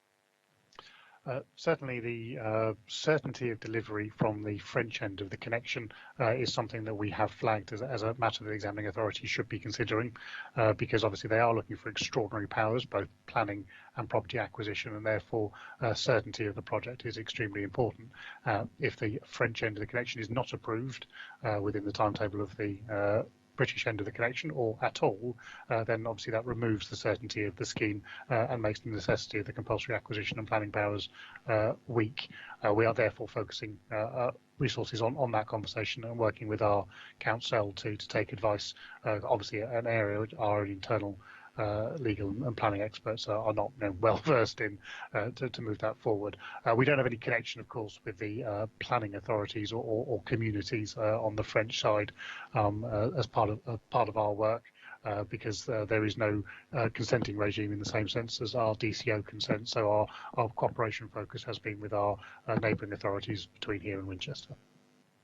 Okay. Finally, I'm interested, have any councillors come to you with ideas that you hadn't already thought of in terms of trying to deal and handling the the planning process? Well, we've had a number of meetings, obviously, throughout the last couple of years with various councillors. Certainly, I think the professional officer corps and the members have been well aligned. Whether any specific strategies or outcomes have come from councillors, I would have to go back and look through all the notes. It's been quite an iterative conversation as well there to ensure we're picking up on the key strategic objectives members wish to see and those key matters. So, for example, we've spoken to individual members about direct disturbance and impacts in their local areas, closing one road in preference to another because of location of a school, by way of practical example. Certainly the allotment conversation as well has had a lot of input from ward members in that area. So it has been a piece of work that's gone on with members across the affected wards through the last couple of years and guided by obviously the appropriate portfolio holders in setting those strategic objectives and providing us the oversight of the project throughout. Thank you for that, Ian. I use that last question, if I may, Steve, because I think this is one of the few things that actually unites every single group on the council, which is rare in itself, and has united every single group on the council since we first became aware of this 4 years ago. I certainly remember the leader having heated discussions with Aquin after they decided to put letters through people in Milton's doors, implying that they were going to take over their homes. It is rare to see the leader of the council angry. But he was highly angry, and he was right to be angry, because I think the way that Aquin has behaved throughout this has been an absolute joke. Frankly, this is something that should be decided in Portsmouth because it affects the people of Portsmouth, but will create no benefit for the people in Portsmouth. I'm deep, and that's why I think it is important to maintain political consensus. I'm deeply worried about some of the comments of our Labour colleagues who've said that we as a council are being pushed around by big business and central governments, which seems to be the complete opposite of what was happening. And also the council is not doing enough, which I find is more than a bit upsetting, because we can be better than this, and the city has to be better than this if we're going to deal with this properly. I hope this doesn't happen. I fear it might, because it's being decided nationally, not locally. But I want to do all we can to make sure that we oppose it, because it's bad for our city and bad for our city's people. Thanks, Darren. Matt?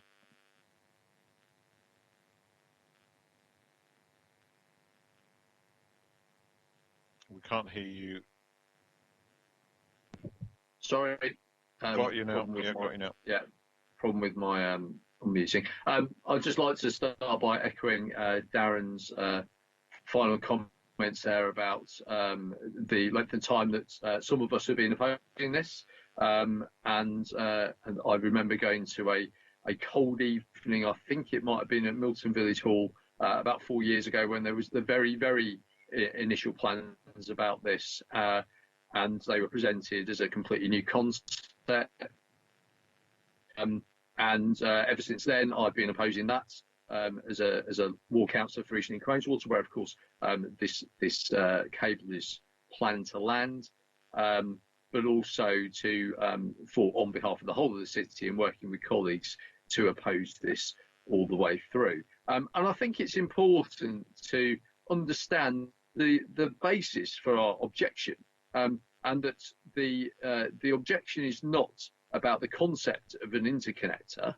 And indeed, there are several interconnectors right around the country, and it's all about interconnecting the UK and Ireland to the European as well, with the interconnectors that are planned between places like Japan and Korea, and across the Mediterranean as well.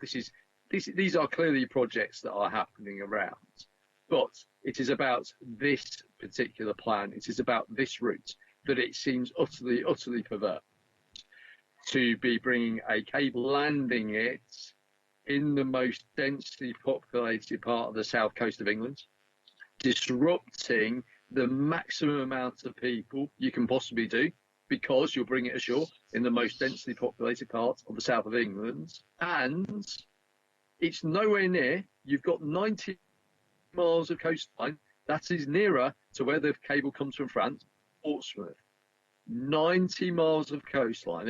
It's quite an astonishing concept, and yet it's coming ashore, or it wants to come ashore, not only in Portsmouth, in the most densely populated place on the south coast of England, but they want to landfall it on an island and then tunnel under the sea again to bring it up on the mainland and in the other bit of Portsmouth. To say it's a nonsensical scheme doesn't even begin to describe it. And quite frankly, the fact that what I'm most shocked about from the point of view of the government is that they took a decision to take the power away from local authorities on this, when, quite frankly, under any normal planning process, if it had been left to local authorities, we would have been asking for a huge amount more information until we would have accepted this application in.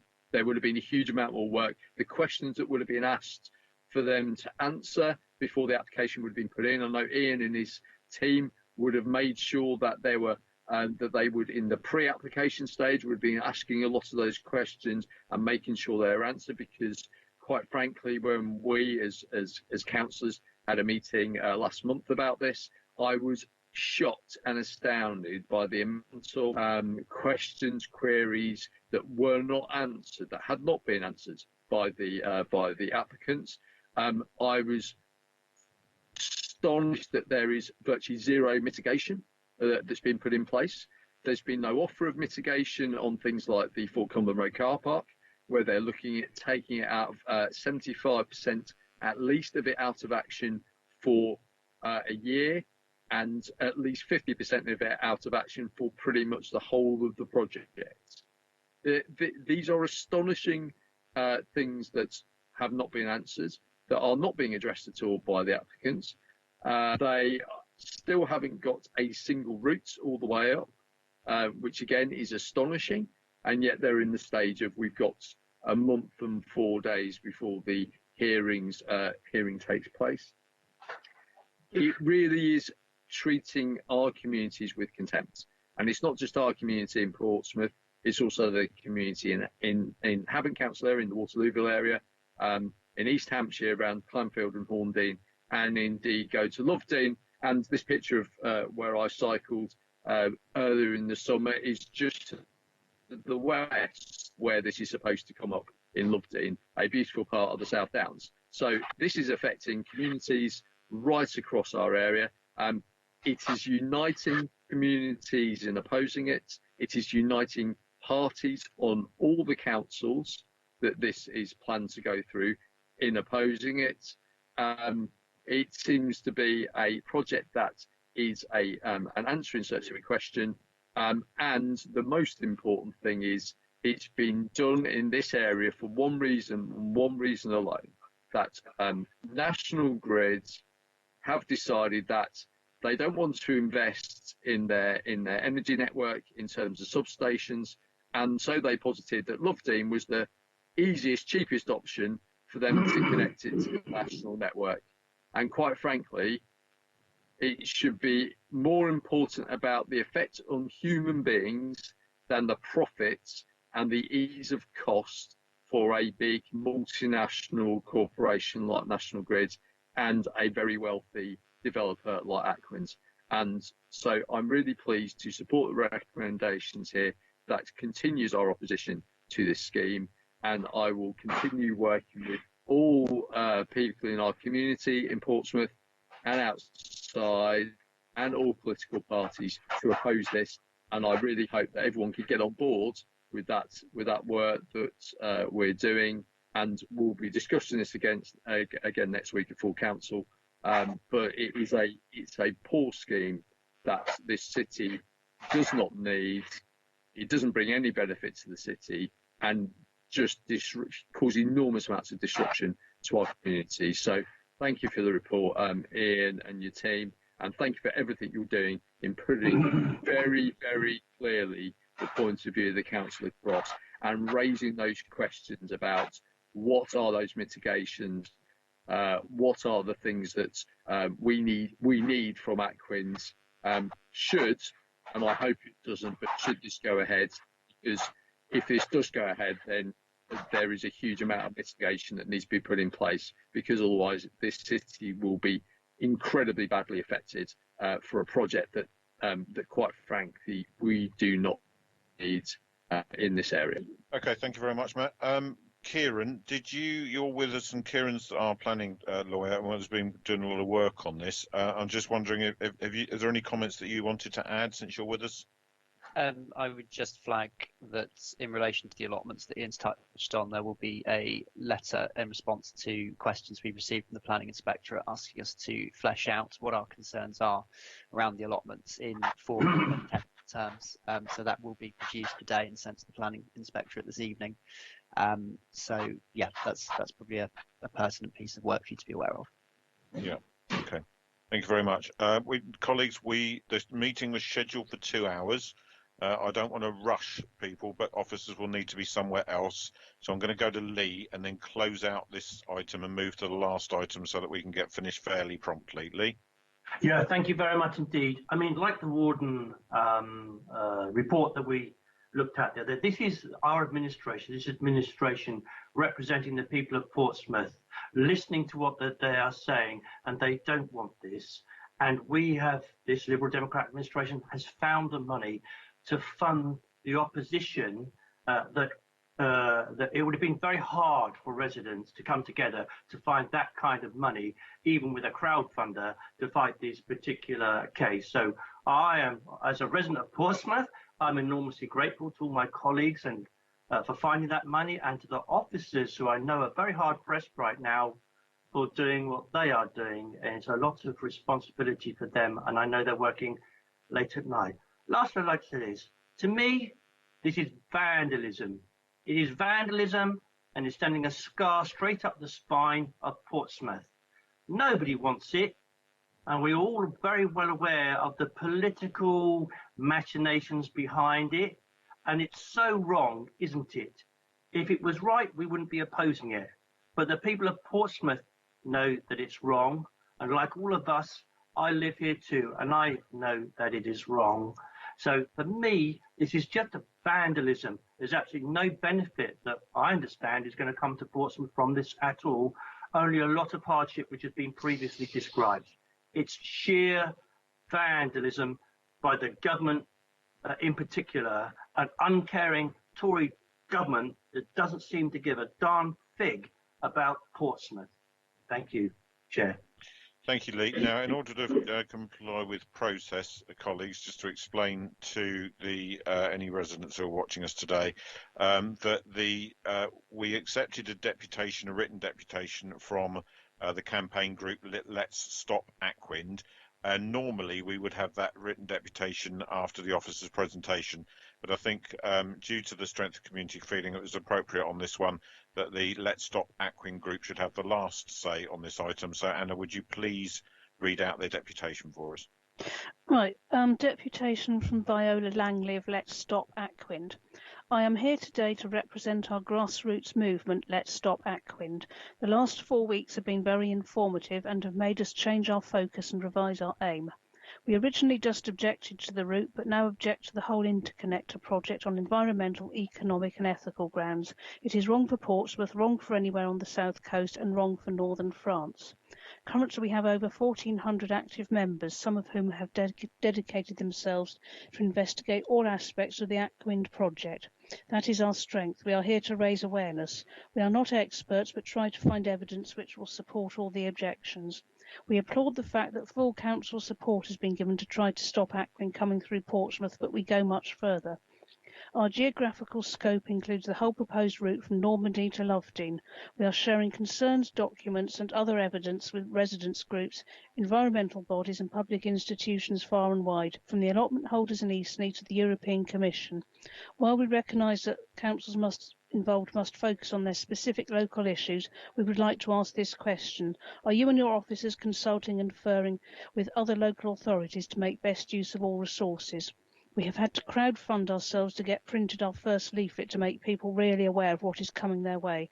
There are still so many residents who have not even heard of Ackwind. Ackwind's consultation process with the public was inadequate and poor, and we should ask ourselves, is it not our responsibility first of all to raise awareness? Have you put money aside to heighten residents' awareness?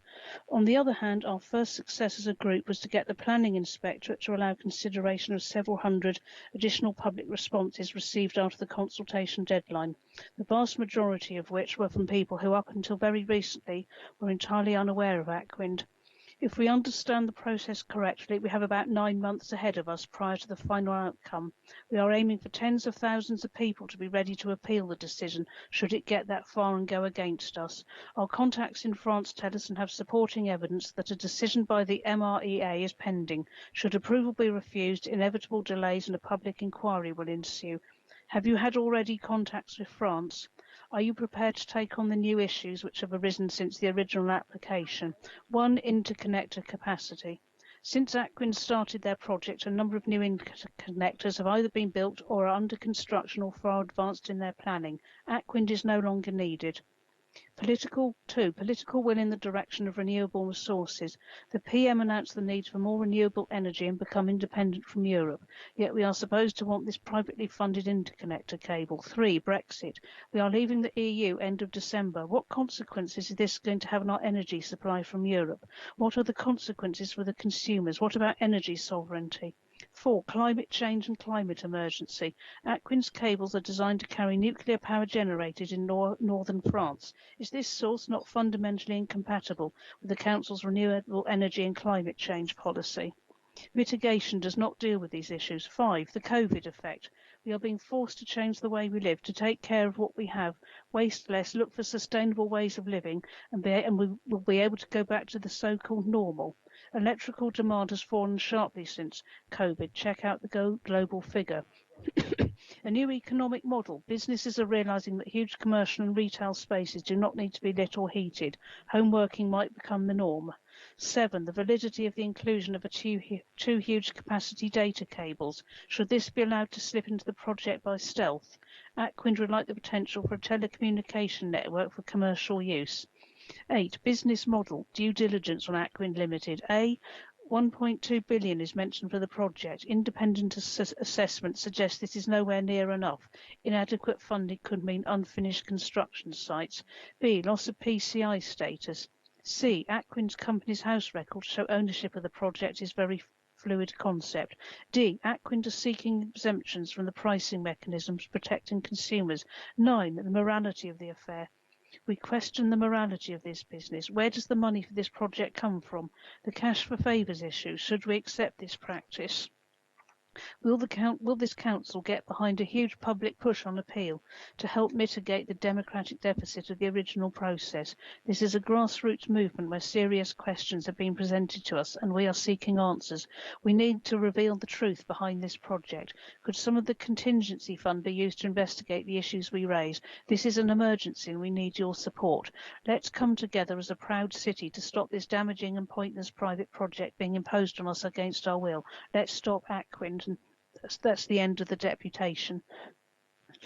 Okay, thank you very much, Anna. It's quite a wide-ranging deputation, and it covers a number of emotional as well as real logistical issues and the questions around the process. I'm going to ask that Ian and Kieran, between you, if that deputation can be passed to you, please, on the relevant points around the council's involvement and the process. Obviously, you can't, as officers, get involved in some of the political opinion in there, and we understand that. But on those process points, could you, between you, work on a response that can be sent to Let's Stop Aquin, please? I know we've covered most of those issues in the meeting today.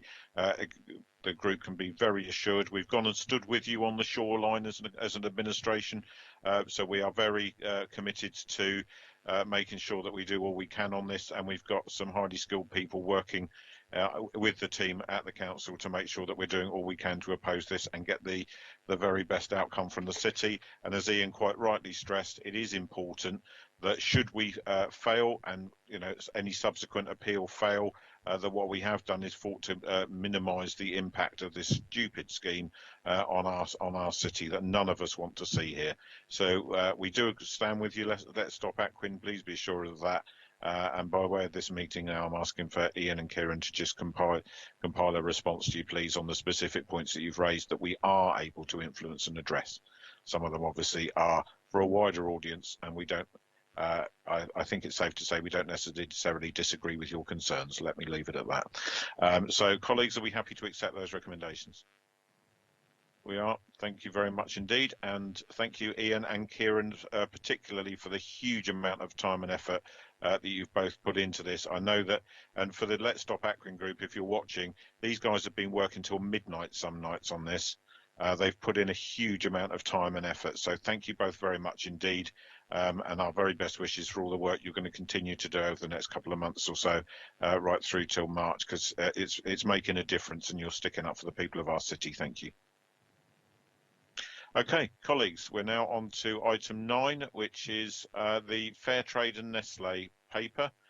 Who's presenting on this from a council officer perspective? I'll present on it if you like, Chairman. Okay, David.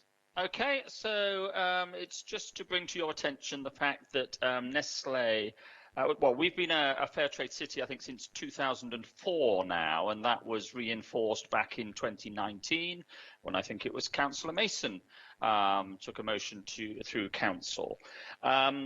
Subsequent to that, Nestlé have ceased their partnership with the Fair Trade organisation, instead using their own Cocoa Plan Sustainable Scheme, as they describe it, and using sugar beet, I believe, mainly from Europe. Clearly, that does present a bit of an issue, which you may well want to have a think about. The council is also obliged to meet with its various statutory requirements under procurement, so we must be cognizant of that. We've given you quite a few references in the paper to the dialogue that's going on and the context of that, but really this is an opportunity for you to consider how you might wish to respond in the light of that guidance. And you might, for example, want to make your views known both to the company, or I probably should call it the conglomerate, and the Fair Trade Foundation. And obviously it's open to us to engage with other fair trade towns and cities around the country in terms of what they're doing. But that's the position. Obviously, it's the sort of issue that sort of highlights some of the dilemmas that can arise from this sort of association, and particularly one that has the longevity of this. Things are going to change, practices are going to change during its direction. How our council is going to respond to that, and how is the Fair Trade Organisation going to respond to that? Nothing else to add. Thank you, Chairman. Thank you very much, David. Councillor Lynn Stagg and then Councillor Hugh Mason.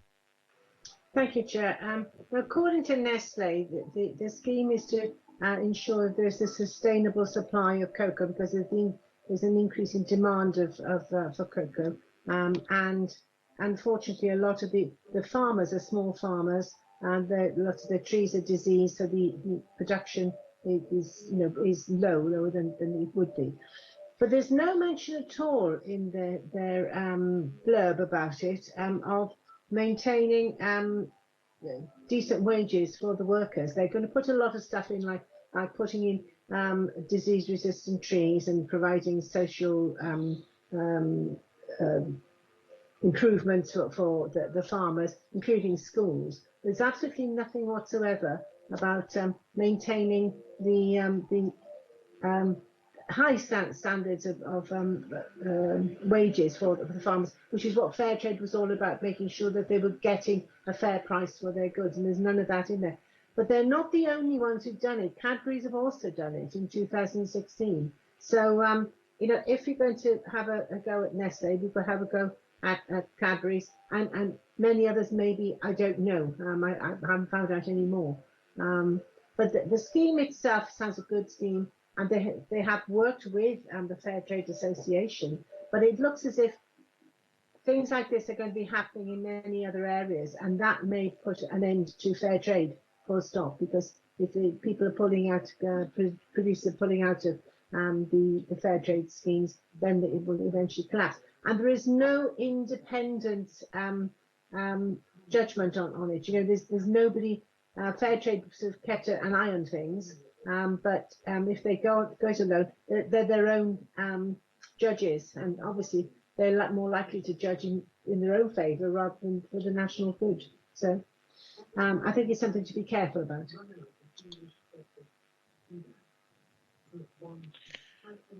Thank you, Lynn. Councillor Hugh Mason. Right, Portsmouth is a fair trade city, and I think that we've been a fair trade city for a very long time.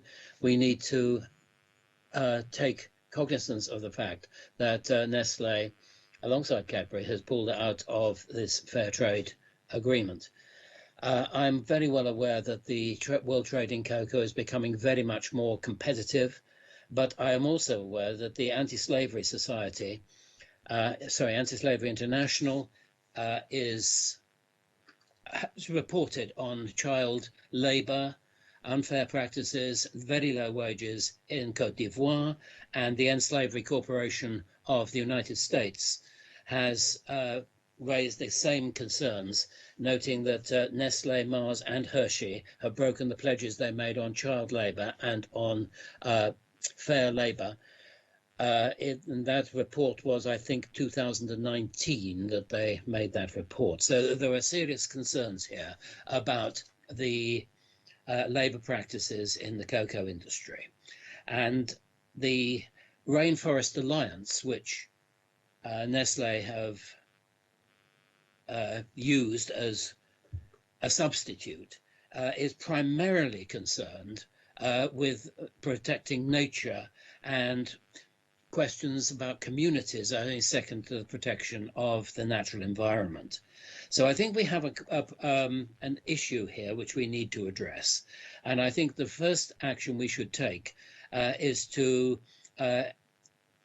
contact the Fair Trade Foundation to find the full details of what is going on, of how serious the issue is, and then on the basis of the information which we receive, to make a decision of whether it is appropriate for this council to take any action, and if it is appropriate, what particular action we should take.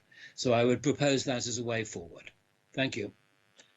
Thank you, Hugh. And I've got no one else indicating to speak. So, colleagues, in view that the purpose of today was to have this discussion and decide a way forward, I think Hugh's proposal is sensible. Does any dissent from that? No? Okay, then David, are you happy to take that forward for us? Very happy, Chairman. Thank you. Thank you very much indeed. Anna, unless there's anything else that I have missed, thank you for your support today from the Democratic Services angle. It's very much appreciated. Thank you to other colleagues who joined on the call but didn't speak, and a particular thank you to Councillor Claire Udy, who I noticed sneaked in at some point earlier on just to have a little watch. So hi Claire, hope you're well. And on behalf of all of us, thanks for all you did last week during half term. Thank you all very much, colleagues, for today, and we will see you very soon. Okay, so we'll close the recording now. You may close the recording, Anna.